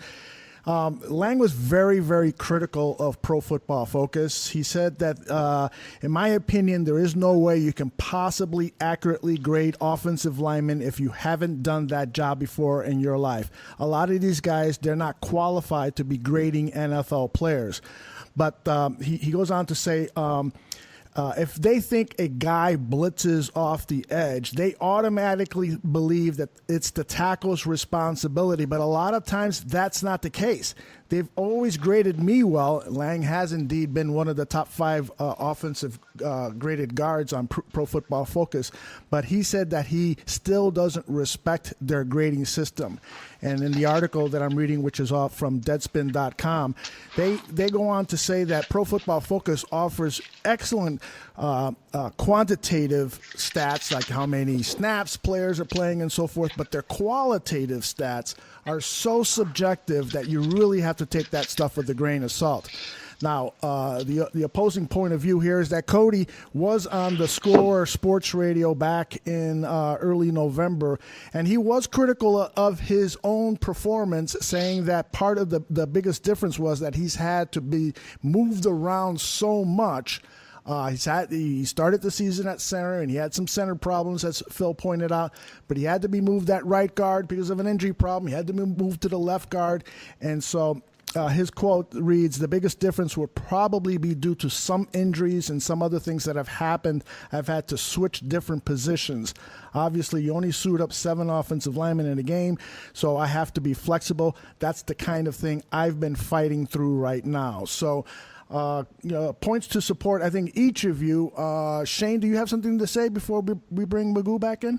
No, I think what happens in a lot of cases when fans, and I mean just us also, and I think we referred to it a little bit earlier on the show when we were talking about the safeties, is I think they see the botch snaps obviously were a huge issue and something that sticks out, and I think that I think that is really what sticks in people's heads, and you can base a lot of your critical thinking on that player off of that.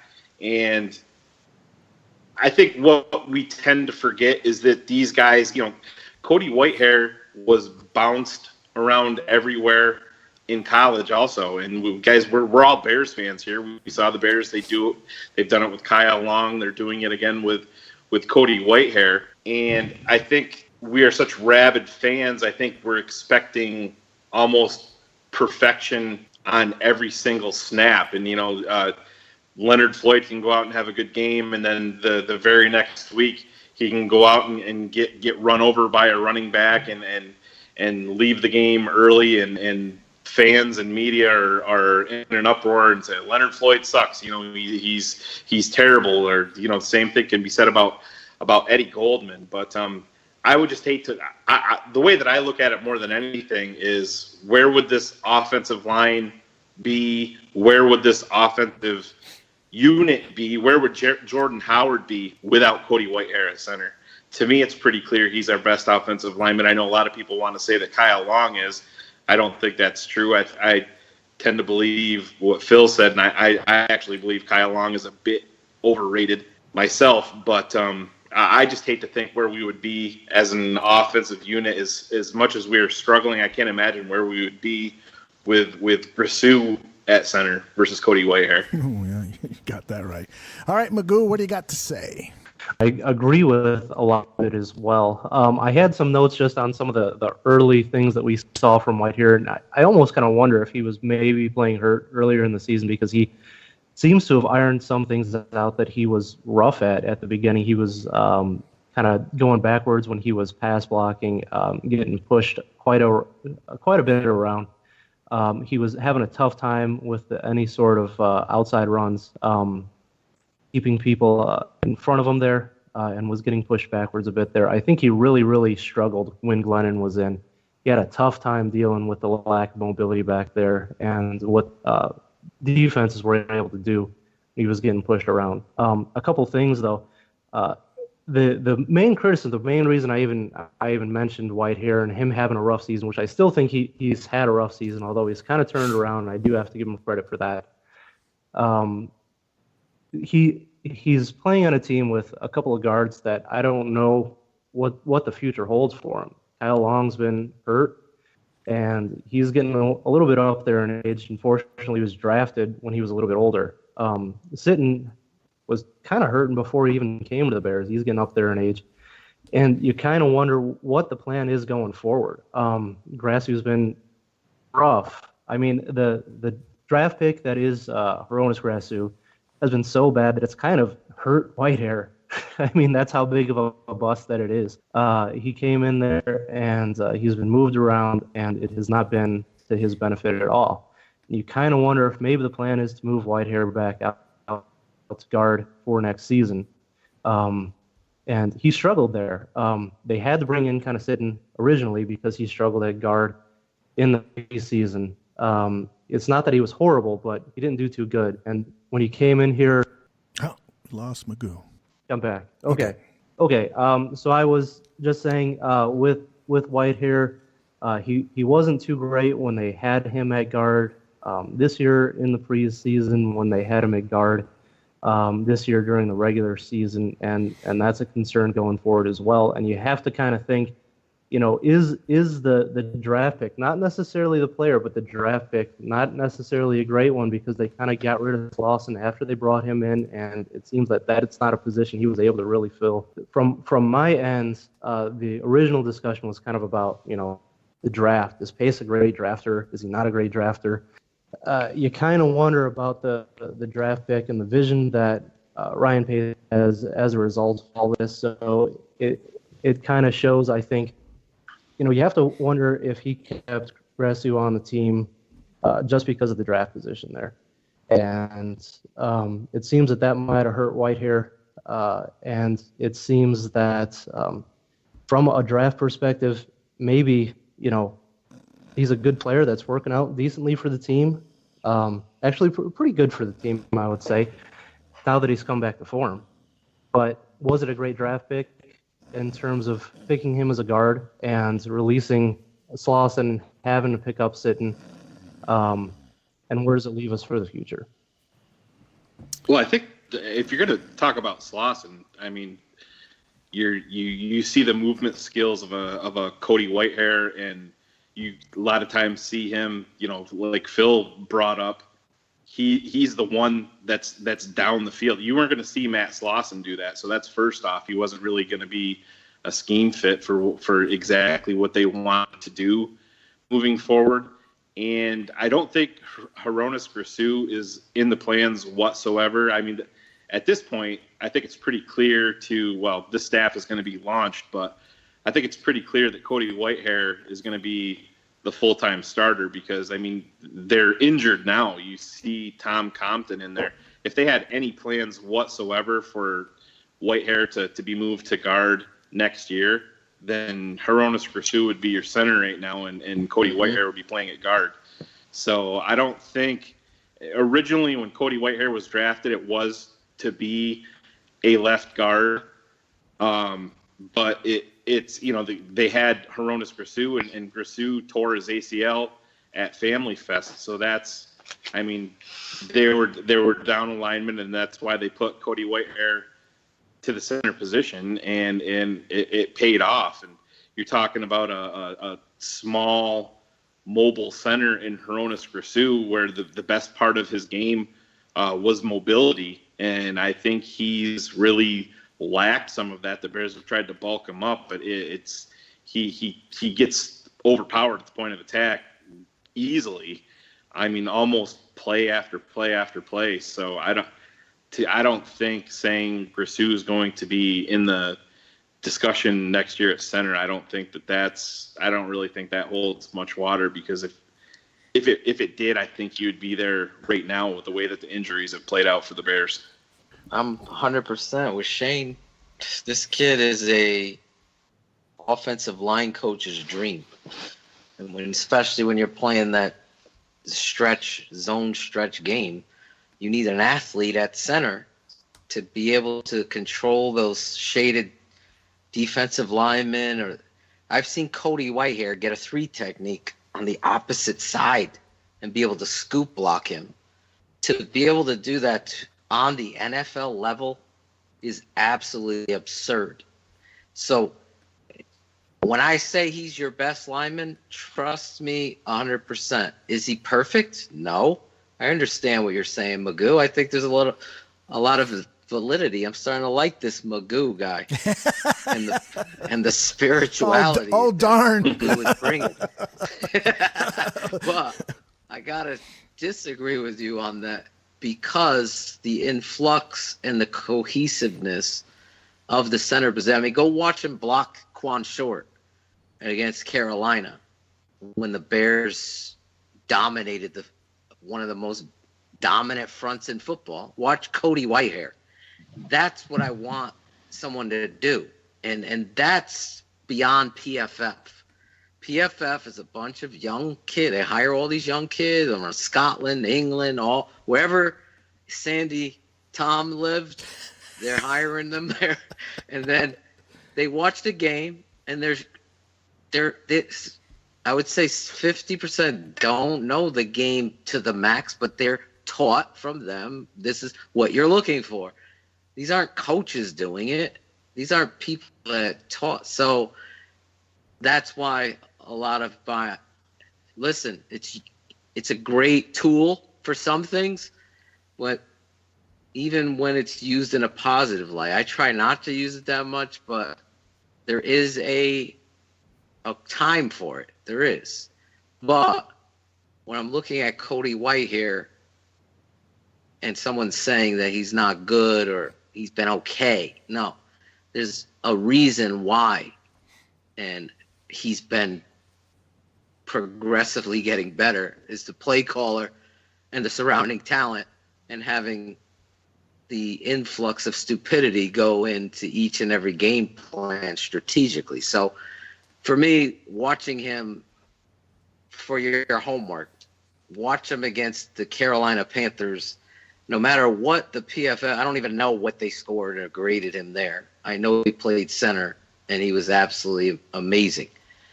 And I don't have anything else for you, Al.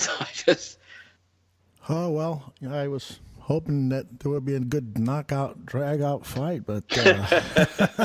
Well, Shane, and I know Magoo doesn't like pace, and Shane is his number one adorer. Oh, yeah, listen to me. But shit, points for Shane after this weekend. I saw you put up that great picture of Pace that I was actually put up earlier and questioned Pace some questions, but Shane put up Pace's peek behind the door and said, It's a kumbaya moment at Bear's Barroom. Oh, are you talking about the moment when I said, I'm just here checking on my rookies. Anybody want to kiss my ass now? Yeah, that one. Yeah, that was good. Hey, Magoo, what do you do? What do you like to do for fun? I meditate. That's what I do. That's what I do for fun. There's got to be something out of the meditation practice that you do for fun. You make We gotta chai tea, maybe yeah, some incense. Yeah, I watch that. I watch football, watch basketball. Vegan restaurant. Oh, something like that.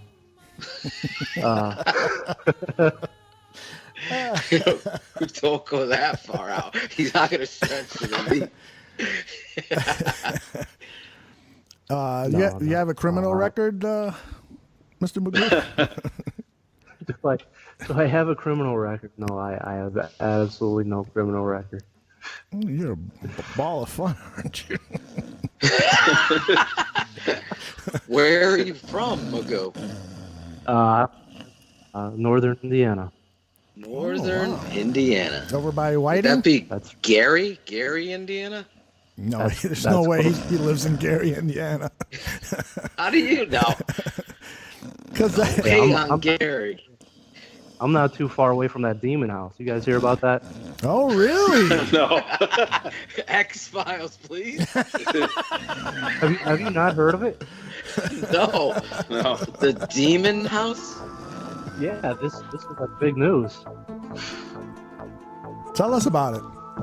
Is that breaking news in Northern Indiana? There was the Bears brothers record out of that house. That's right. So what happened in this house, Magoo? Is that the Bears Block Vacation Resort house? His ski house? Jump in, Magoo. Yeah. This house was there was a possession in this house that was actually documented by like a sheriff and a social worker that came to the house.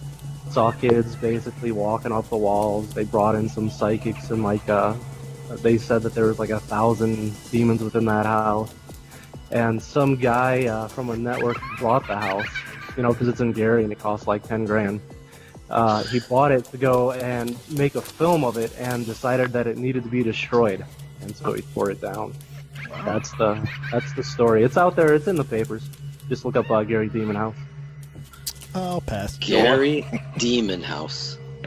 Gary, Indiana, Gary, Indiana, Gary, Indiana.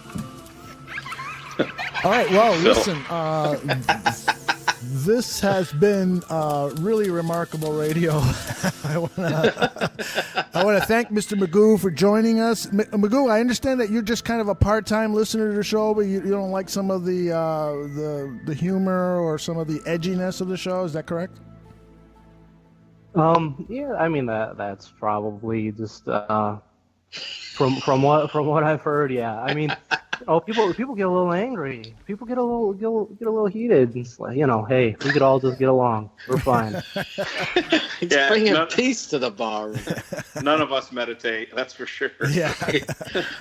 I meditate on why they're losing. Yeah, right. Yeah. I tried meditating, and I usually just end up beating my dog afterwards. I'm kidding, dog lovers. I'm kidding. All right, Mr. Magoo. Steph will have none of that. Thanks very much for joining us. I'm going to play your theme song on the way out here. Nice talking to you, Magoo. All right, Magoo. Yeah, hey. Hey, guys. Thanks, Magoo. Hopefully you'll listen in more often now. Yeah. We'll get a segment, a positive segment. We got a lot of, actually, yeah. Shane started it tonight. Look. Yeah, see? That's right. Yeah, it was in honor of Magoo. I wait till you hear it tomorrow. Yeah, Magoo, I think you're really going to enjoy the first half of the show. We got a lot of great Christmas songs, and Shane handed out a lot of awards for good tweets and stuff. So it's going to be definitely your type of show. Good. Have you been listening to the Christmas songs? I have, yeah. That's good stuff. Okay, I want to make.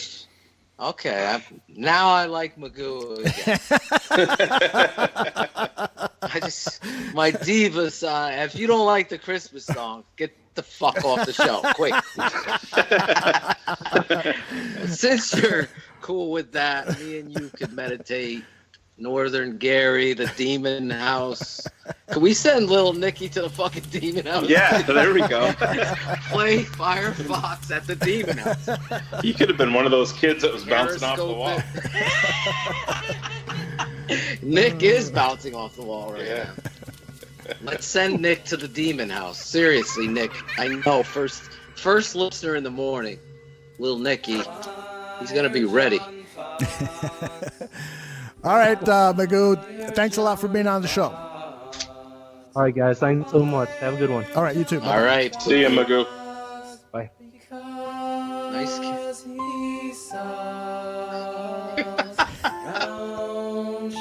Chicago, he has most fools. The McCaskies need to be overruled.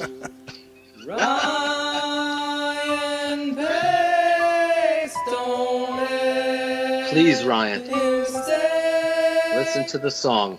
Please, John Fox, go away. Fire John Fox. Fire John Fox. Fire John Fox because he sucks. Round Chicago he has most fools. The McCaskies need to be overruled. Ryan Bass, don't let him stay. Please, John Fox, go away. Just brilliant work. Just really, really brilliant. I'm down here in my Bears cave, and I keep on looking behind me and waiting for some little fucking kid to come out of the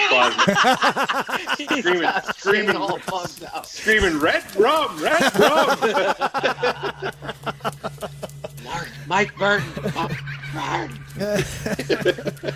No, I got to tell you, I really do think that Magoo is a serial killer. There's something very creepy about that guy. There's something happening here. He won't give us his name. All right, that's one. We talk about what he likes to do, you know, and what he does for fun, and then he brings up this house that's haunted and murders and stuff. I don't know, man. I think we're listen. I'm looking at the FBI handbook here. Question 1: do you meditate and go to demon houses? Aren't one of the the Bears brothers from Northern Indiana? Yes, I think so. Wow. I forgot their Very names, happy to be honest with you. Magoo. Say what you want about Magoo, but he came on the show. Yeah, He took absolutely. to the chat. Yeah, he didn't pussy out like Andrew He didn't- Danahy. He didn't pussy out like Danny. Thank you, Shane. He totally. Now we're in unison, thinking alike. Yeah. You know, we're not. We're I'm not going rubbing- to kill people here. We're Rubbing compassionate. my earlobes right now, Phil. Rub my earlobes and say woosah. Woosah. You know, you had Chris Armstrong on here, Amazonian. Yeah. You got fucking Steak and Whiskey, Trey Busy. I think Chris. We got the fucking spiritualist, the meditator Magoo. Aldo, once again, you are a fucking genius. Yeah. Fucking guy. That's unbelievable, man. We got fucking original music. We got parody songs. Yeah, we got show segments. Serial killers. We got Lil Nicky, serial killers.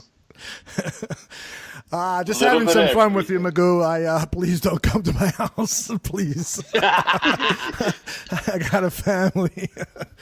Yeah, he might want to delete. He might want to delete that video that you have on YouTube, Aldo. Giving everybody your address.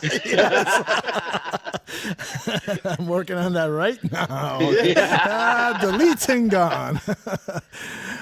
All right, fellas. Listen, why don't we move on to Bear Up, Bear Down, because it gives me an excellent opportunity to go do pee-pee. And so I love this song because it comes in at 2 minutes and 26 seconds, and at about the 2 minute mark, I'm finishing washing my hands. You finishing with your wife? Exactly.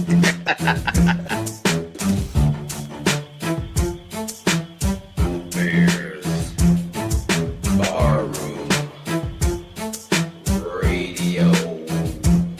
A bear up, a bear down. It's Draft Dr. Phil and the smartest man around. A bear up, a bear down. It's Draft Dr. Phil and the smartest man around. A bear up, a bear down.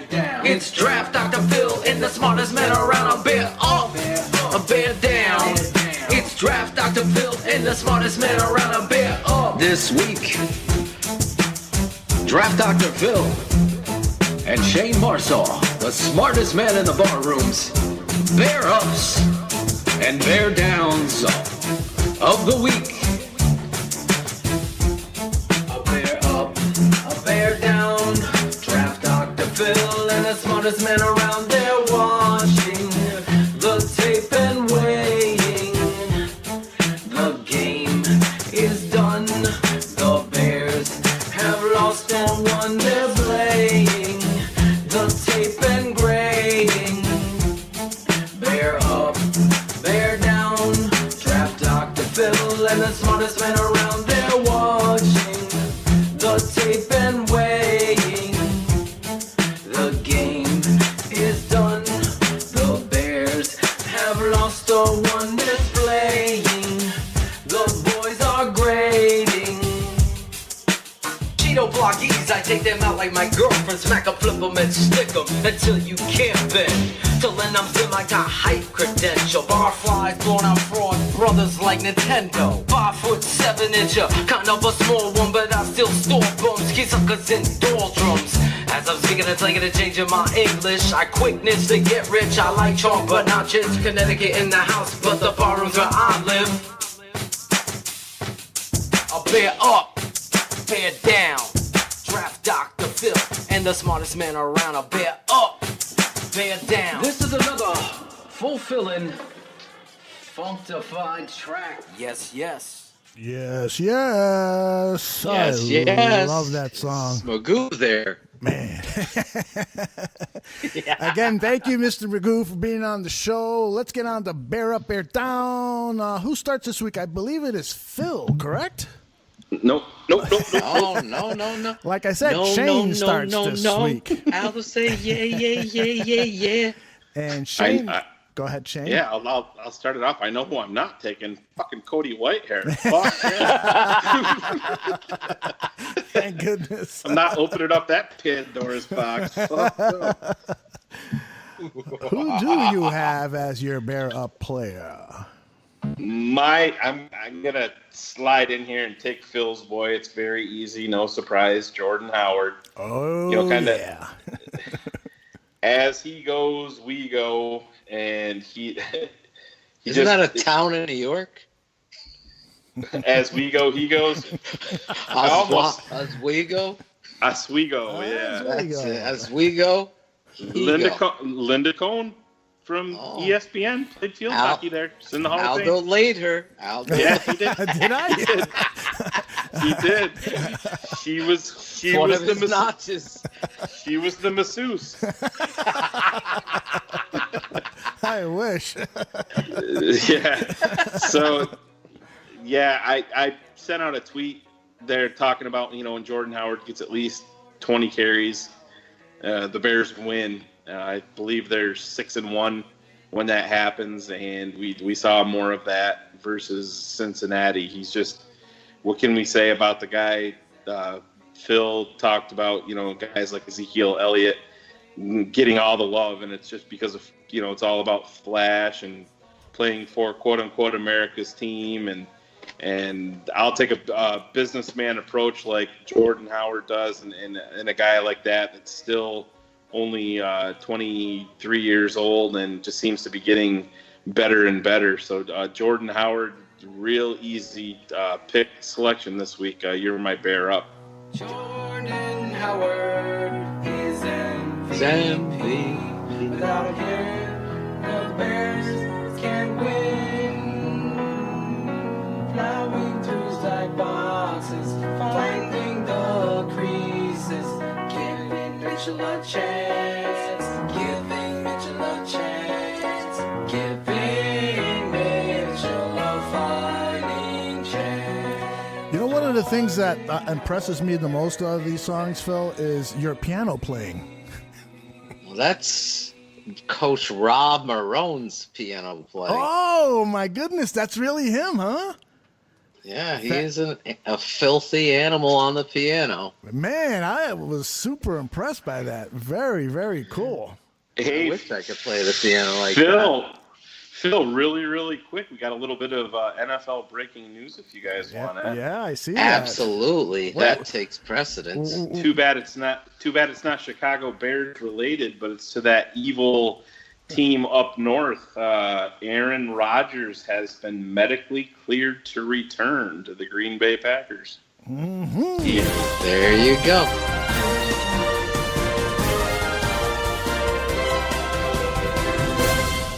Aaron Rodgers, ladies and gentlemen, has been cleared to play by his gay lover. And he will now lose in the first round of the playoffs, and thank you for coming. Wouldn't it be weird, though? I mean, he's got 17 screws holding that shoulder together. Wouldn't it be weird if they sacked his ass on and he re-injured that? I mean, I'm not asking for that. Whoa! Listen to the reaction to that little thought. All right, Phil, you got a Bear Up player, and we are on pins and needles wondering who it is. Well, Aldo, I got to give credit here and cheat the system. I want to just talk 1 second about what Kendall Wright was able to do. Because 10 catches, working the routes, excellent hand-eye coordination, plucking balls, making that effort in every route. When I watch the All-22, you want to see who's getting to the stem and continuing the route no matter what, if the play's going or designed to them. Those kind of football players stand out to you, especially in a lost season, that they're giving their heart and soul each and every play. I really wanted to give him the award this week, but because of what he was able to do out there, it really was impressive, and he's been that. That's the impetus of what frustrates me the most. Dowell Loggins, there was a stretch there. The guy was your leading receiver 1 week. He was the lowest snap the next week. The things that they do boggle the mind, but you've seen as Shane talked about earlier in the show, the Baltimore Ravens game, he goes up and high points that ball. And then to never go back to him the next week and so on and so forth. And then you see him in this game. It's just, he's really someone that was basically brought in here for the veteran, a little above, a nice deal, not a shitty deal, but not really on a one-year test. That's really what it was. And he's someone I believe you got to get back here. I love the camaraderie that he and Mitchell are showing, and I really feel like it's something important.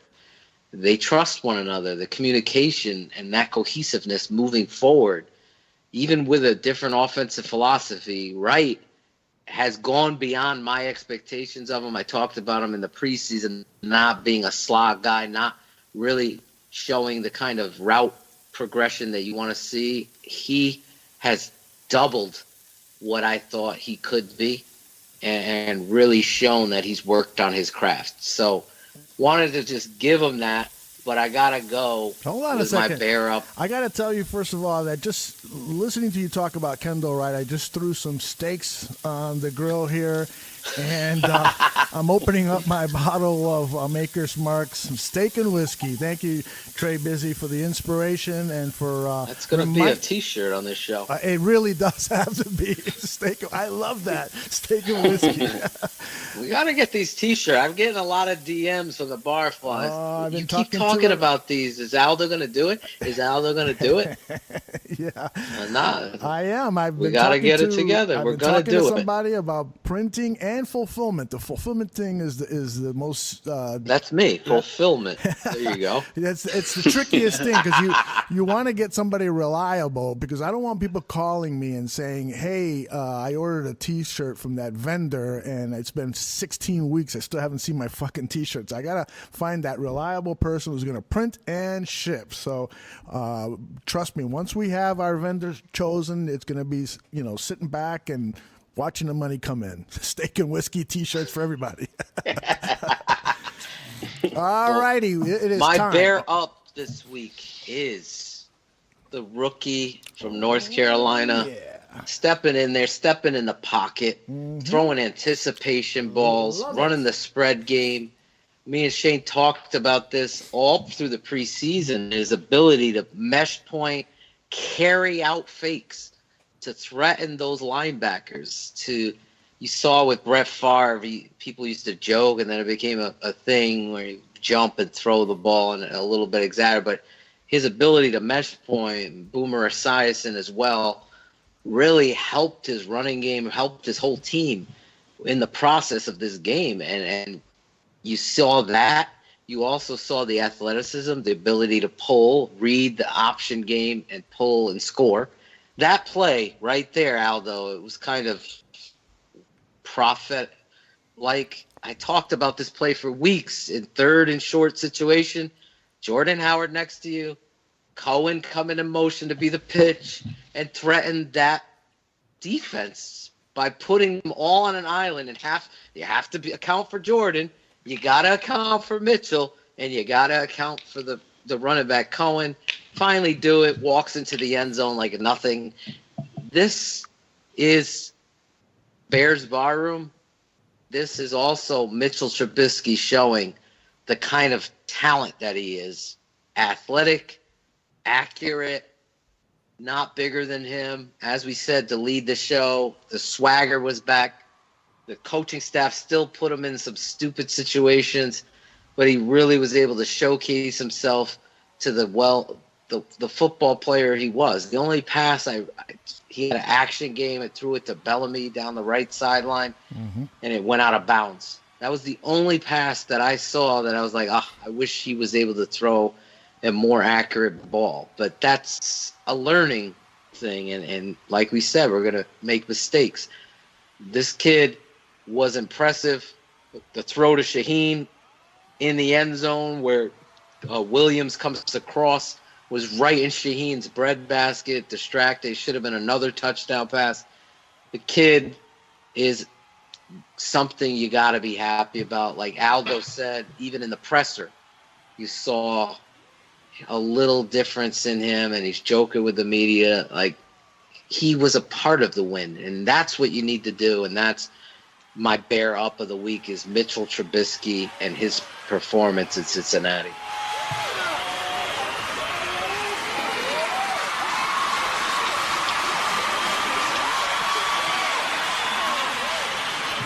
All the chicks love that pick, man. They love it.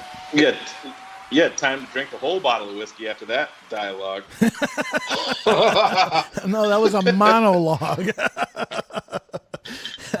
Very well done. It's an excellent pick. And now we move on to our Bear Down player. Got a little music here. It goes like this.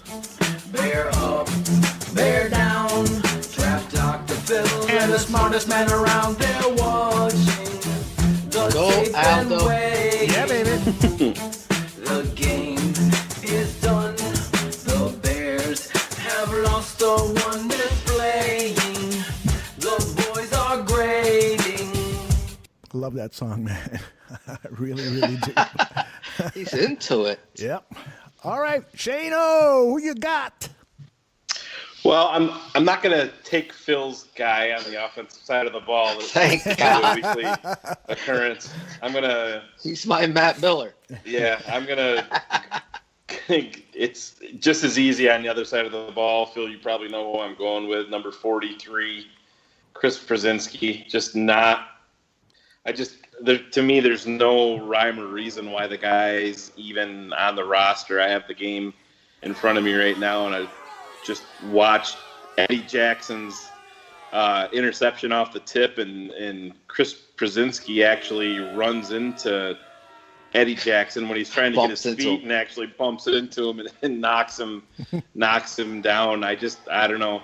I gave some grief to Lamar Houston this signing, but at least he's been showing up a little bit and bringing the quarterback down. And John Fox singled out Chris Brzezinski of all people, being a warrior and just sitting out there and coming off the street and playing, and it just drives me crazy. And for the life of me, I can't understand why he's on the field. And we saw it last week, and he's a guy out there when he's playing on defense. The opposing team is just going to single him out and attack him. And thank God we were playing, Andy Dalton and AJ Green seemed to have an off game also. But I think if we play a competent quarterback like we will be facing this weekend in Detroit, it might be a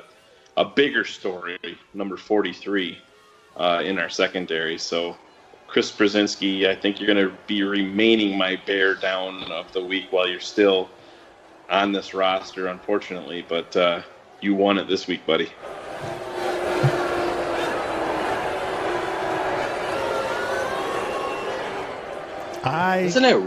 Doesn't it reek of a John Fox move? Yeah. It does. Like, how is Hall not snapping, at least getting reps out there? Like, how does that even occur? No idea. Well, it's crazy. It makes I'll tell you, no sense to me. I'll tell you what Vic Fangio said a week ago. He said, well, it wouldn't be fair to throw him out there because he hasn't been able to practice much and so forth. So I don't know what that means, because who cares? Put him in there because Brzezinski, you brought him in off the street. He hasn't done anything for the last several weeks. Like, he's been practicing? Right. Come on. Right. Jeez. Yeah, it's crazy. All right. I'll tell you one thing. I love the sound of an angry mob. It makes me feel like I'm at home. That was a joke, fellas. All right, Phil. Hey, Phil. Before you start, Aldo, after this segment, are you wrapping up after the bear up, bear down? Yeah, I was thinking so because we're at 2:05. Okay, I actually got to take off, guys, real quick. I got some family stuff real quick that I got to take care of. Okay. No, it's not me getting laid, but all right, I'll catch up with you guys later. All righty. All right. Thanks, guys. I hope Take you're care, all brother. right. Everything all right? Everything's good. Bye. Okay. It must be the pussy then.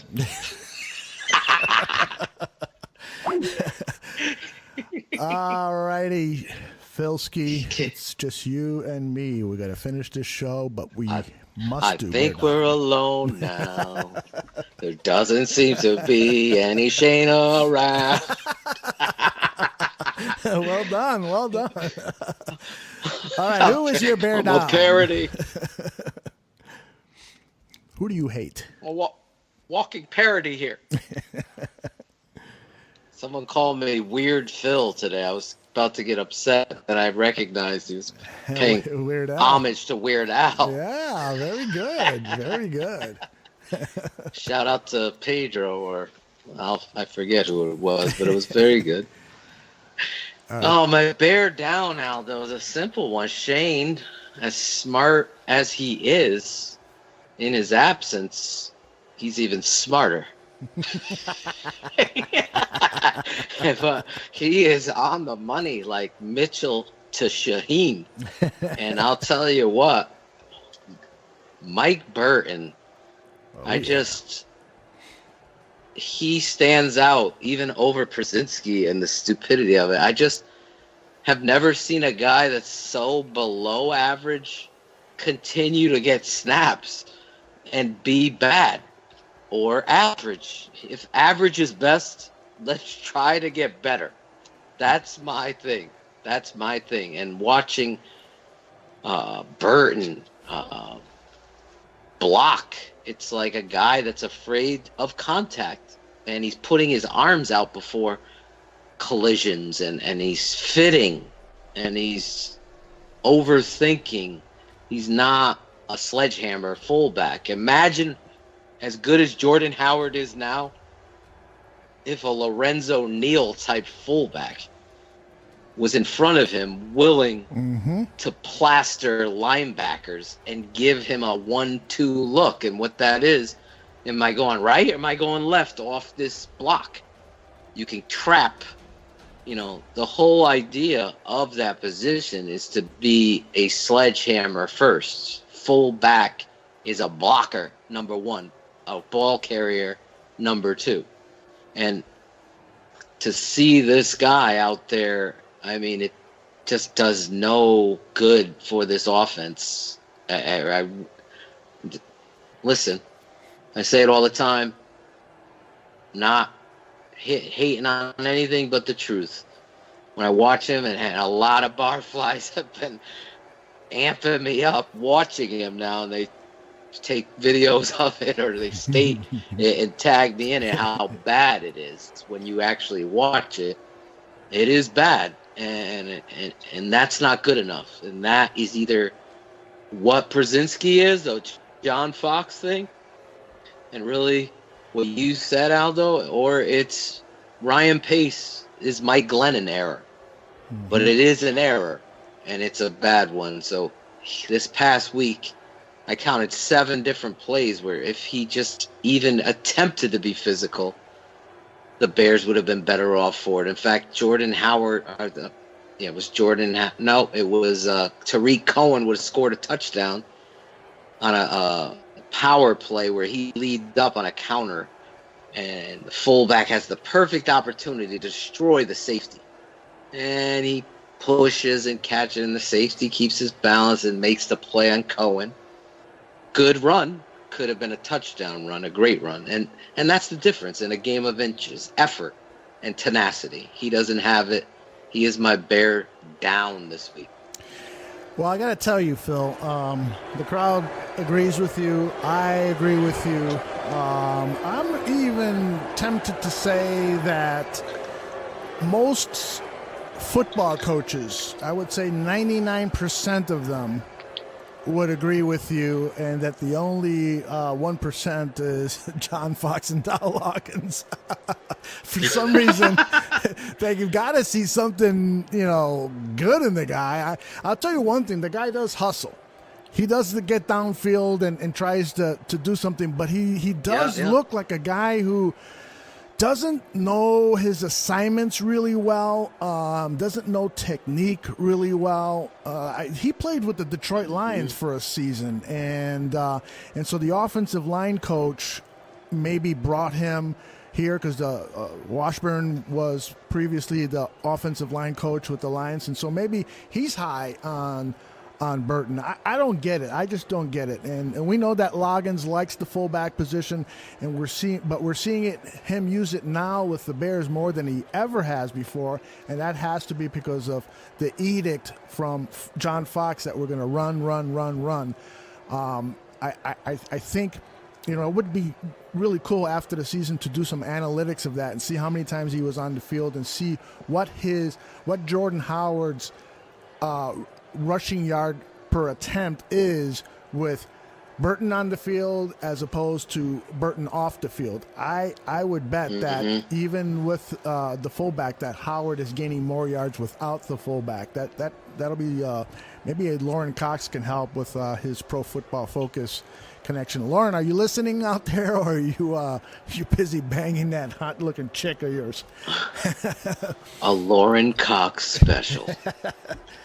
All right, Phil, do you have shout-outs this week, or should we... Oh, my God. Do I have shout-outs? Okay, then let's do the shout-out Holy shit. music. Hold on here.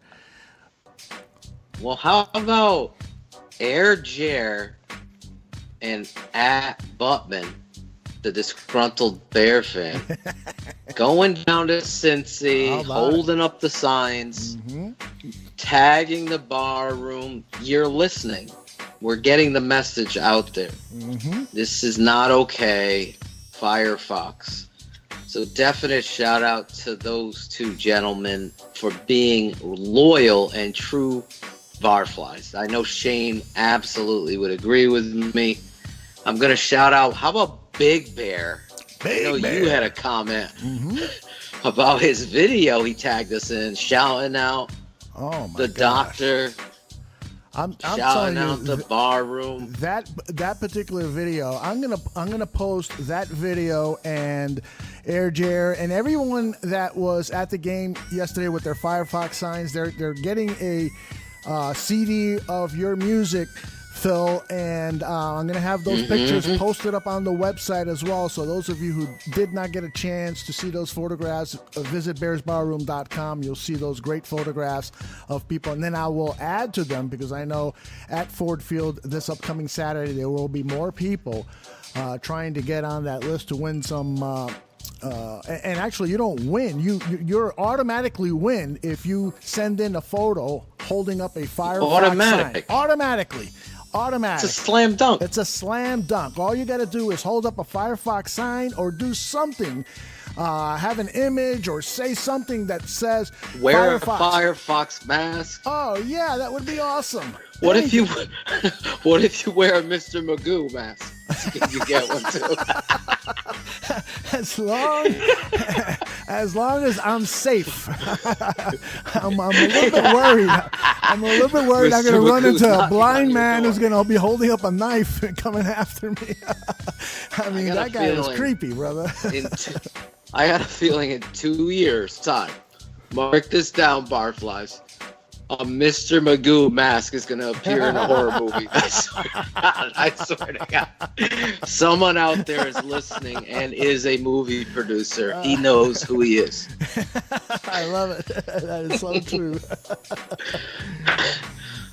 How about, obviously, we took some shout-out time and a very compassion, eye-welling shout-out to Bear Girl. How about Nikki, Lil Nikki, shout-out. We got some great stuff planned with Nikki Kurtz, but Nikki's already coming out like a bull in a china shop, attacking the media. He's ready to rock and roll. I think he's going to get arrested, and Gandhi is going to have to bail him out. You've been all talk. I'd be happy to. I would be happy to get him out of jail. I got to tell everybody who just didn't follow this, Adam Johns wanted some questions for his weekly column, and Nick Kurtz just went after him. saying, well, how come you guys don't ask this? How come you guys don't ask this? And Adam Johns tried to challenge him, and Mickey went after him like a pit bull after a chicken bone or something, and he was just all over it. Trey Busy steaks over there. There you go. There you go. He went after him like a Trey Busy steak, and Johns just kind of like backed away and said, I don't want to mess with this guy. And, that was some brilliant stuff, Mick, and I can't wait to see you at Ford Field Saturday. Yeah, the fans, you guys have been tremendous. I know the Christmas song excitement, listening every day, all of you commenting. So we got to give back. We're going to, even though the smartest man left, we got to carry on the torch of intelligence. And right. we got to be positive. So I got to shout out Stacy Heff. Oh, at Stacy Heff 1, really being involved. Her and Heidi, cousin Heidi Zim, just bringing the Christmas caroling tradition and compassion to the bar room. Te quiero, Heidi, te quiero. Te quiero, no quiero Taco Bell. Chris Bowditch across the pond, him and Sandy Tom, What's Wolf, B. Diddy in Connecticut's own. He's in my backyard. I got to connect with B. Diddy. How about AJ? Even though he didn't back up and go down to Waddle and Sylvie, he still has a chance to go down there and play the Firefox song and put it on Periscope. Let's challenge AJ talking a lot of smack. I'm giving you a shout out, but you're going to be on a suspension. That's right. How about my boy?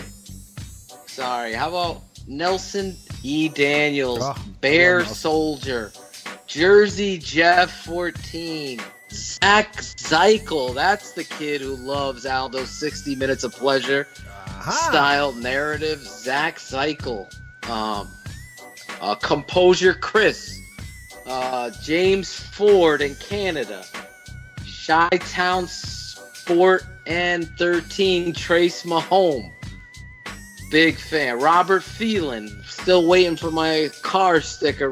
Sergeant Phelan. Yeah, got to get me a quote on prices on that, Phelan.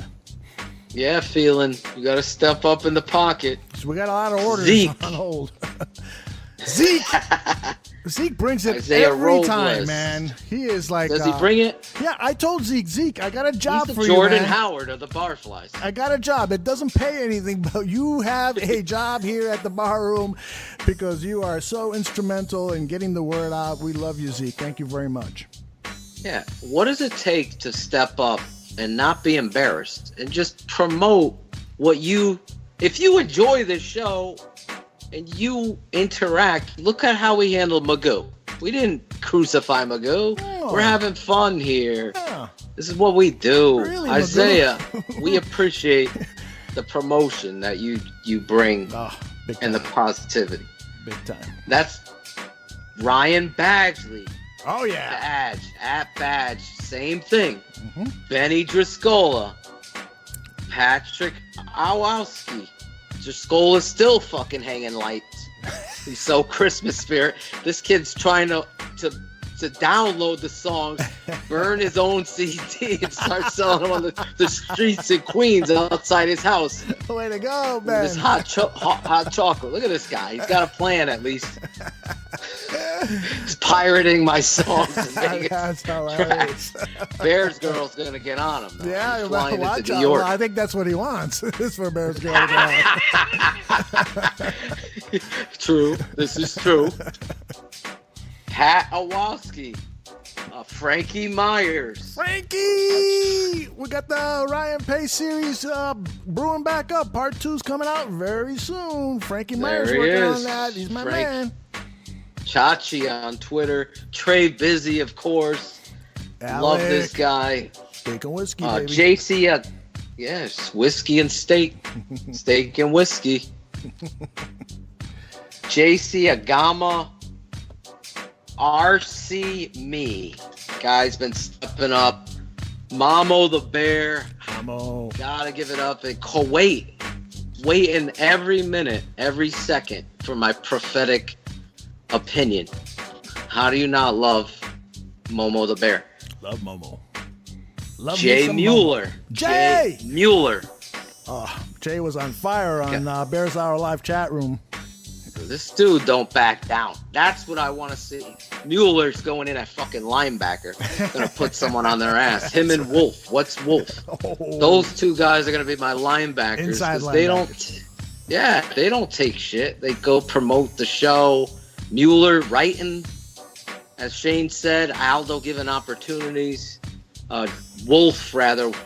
Brandon coming in, writing some stuff, and good stuff. I'm gonna do a song with Brandon in the new year. I can't wait, man. That's my goal. Me and him. Brandon, What's Wolf could drop some lyrics with Draft Dr. Phil. That's gonna be awesome. So look for that later. I'm gonna get some cameras, videotape that. Yeah. How about my boy Aaron Curran? He's been stepping up. That's what I like to see. Him and Chris Flynn at Fly 1965. You don't back down. MJ Pope, I sent him a shout out. Get him more followers this week. Linda Malloy. Linda! Stop Linda. Malloy stepping up.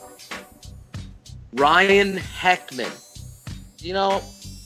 Comes out. I had him on my list to shout out tonight. I wrote everybody down from Bears Hour Live. I said I'm going to make sure because I prepare. I got to get all these notes and all my stuff together. I'm still waiting on one name. I'm still.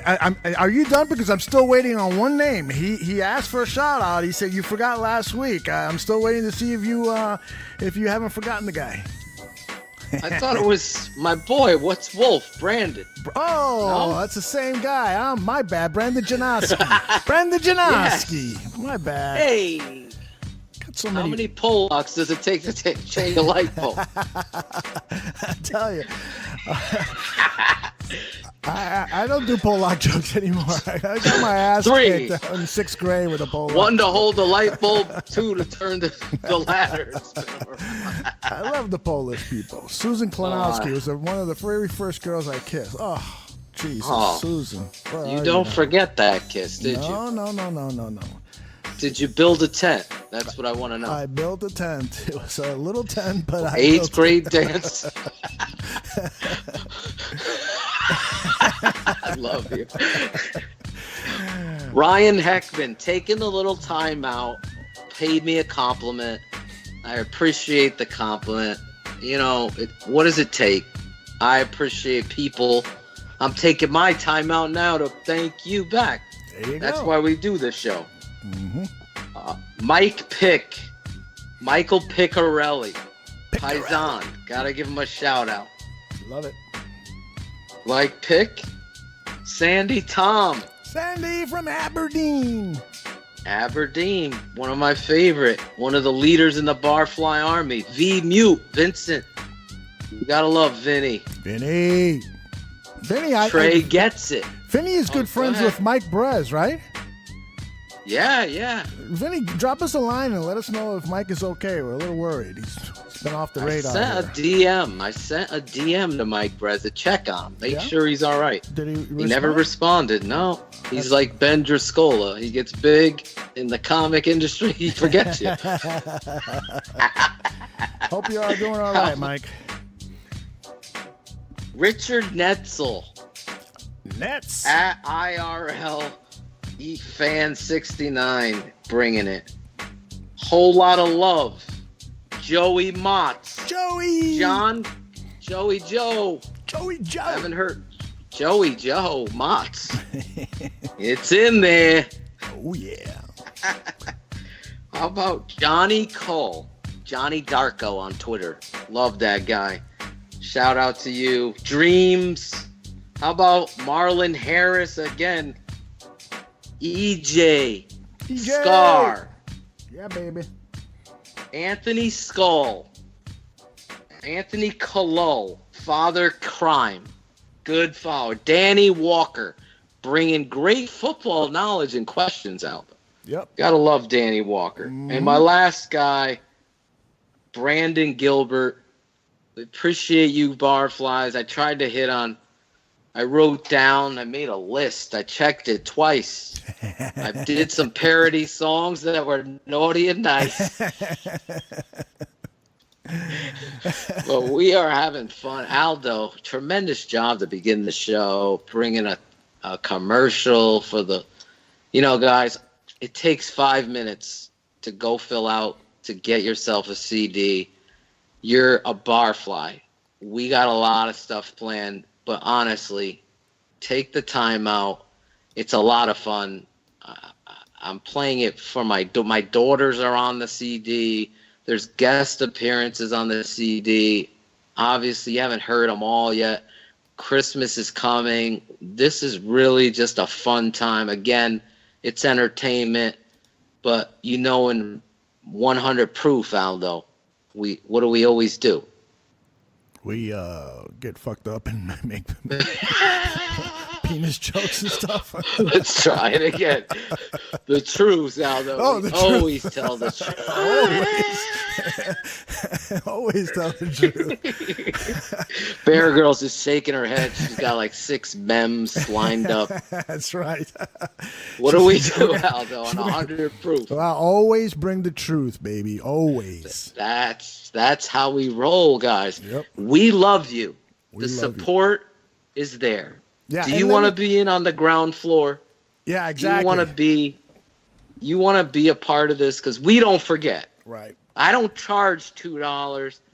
Aldo charges 45 cents for a shout out. There's such a savings there. Shout outs are free. Let me tell somebody, let me tell everybody that, because I heard a couple of comments about, I don't know about entering the sweepstakes. I don't know what's going to be done with my information. Let me assure everyone, because we're asking, I think the sweepstakes form asks for your email. Let me assure that this site has been thoroughly vetted by Bears Girl. It is totally safe. We're collecting emails so that we can send you information about upcoming shows, events, that whole thing. That's autograph signings. That's the only thing. And it's so if you have any concerns, autograph signings, love it. If you have any concerns whatsoever about what we're doing with that information, it is totally safe, and you don't have to worry about getting tons of spam and all that crap. So you're not gonna get any bullshit. Come on. Absolutely none. Get in the whatsoever. fucking huddle and shut your fucking mouth. Listen to the fucking coach here. He's talking.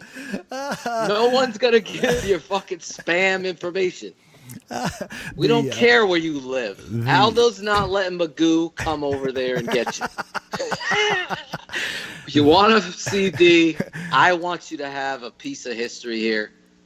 We're talking autographs, Aldo. Quick story. Okay. It's totally worth it. All right, let me bring some music back. So, we might be here a while. Give me some. What do you want? Some movie type music. Oh, okay. A thriller. A thriller. This is a thriller. Okay. Yeah, this is a thriller here. Hold on a second. Thriller. Let's see. I'm thinking. What? Name me a thriller. You know what? Give me the fucking X-Files music. Okay, X-Files. Yeah.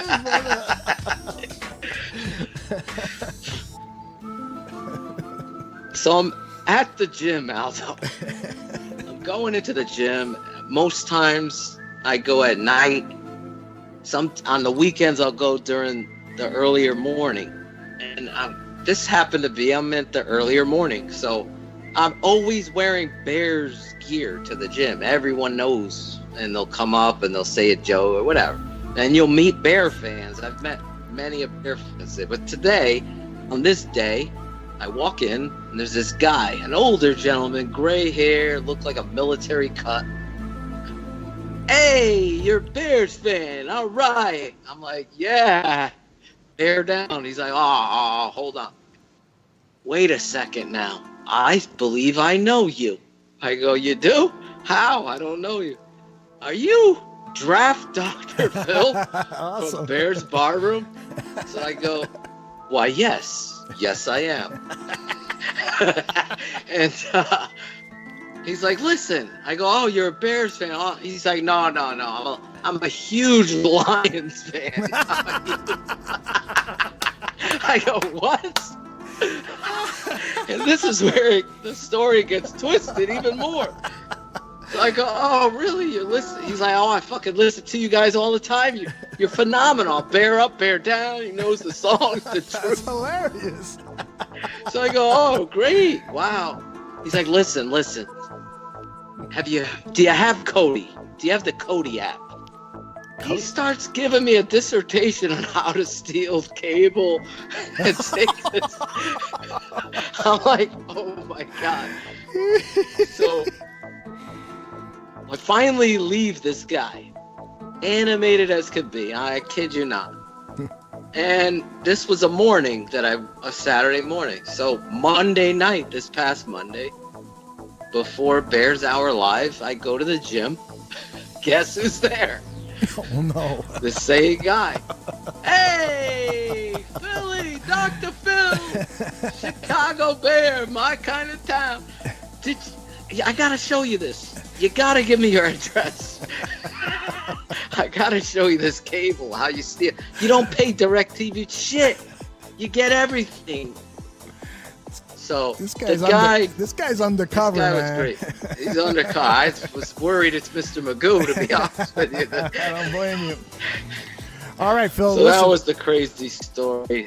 Obviously, the bar room is growing, Aldo. We're excited about it. We're so excited. And everyone listening to us should be excited because we're going to debut a very new song here. It's called, we're debuting. That's right. Lunch with Larry. You want to say a couple words about it before I roll it to close the show?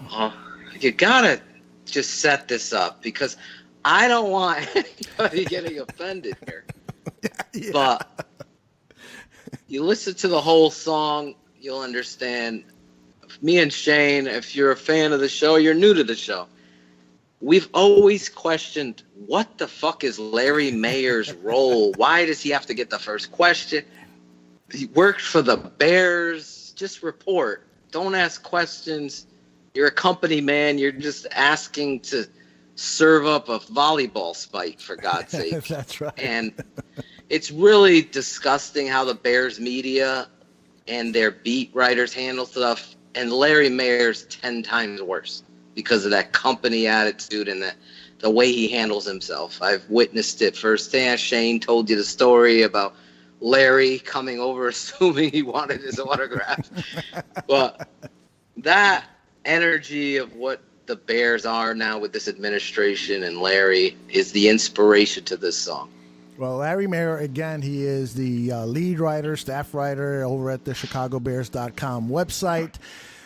We have problems with his work, as Phil just outlined for you, and it inspired this, our latest release, the Draft Dr. Phil Christmas song, Lunch with Larry. This is how we're going to... It's going to get stuck in your head. Yes, it will. Trust me, it will. So, and this is how we end the show. Goodbye, everybody. Remember, if you drink, please do not drive, and always bear down. Bear down.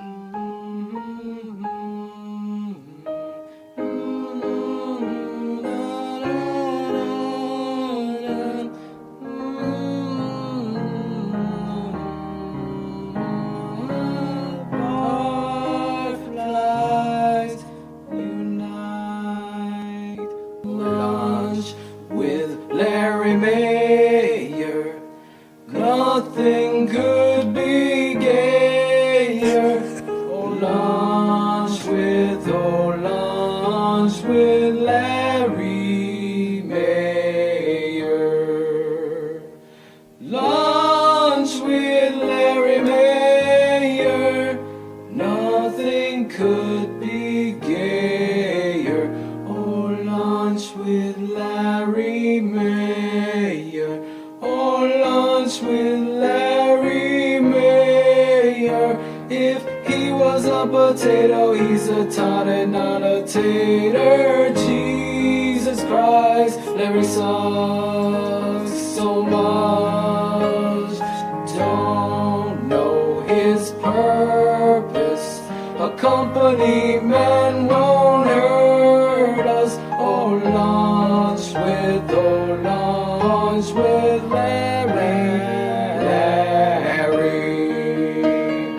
Lunch with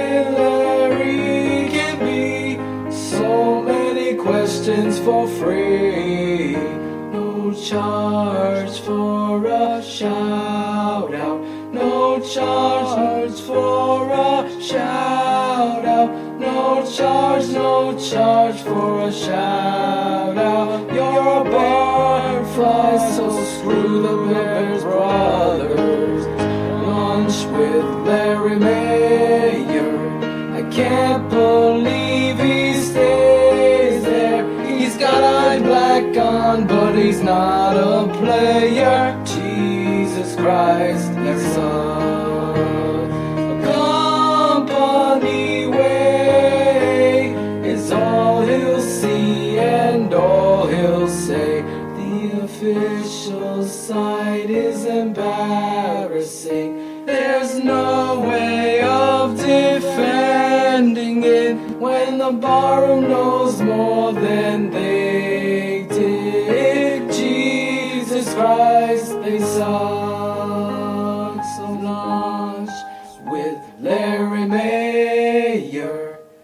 Couldn't think of anything gayer. No disrespect to anyone who's gay here. Barflies unite.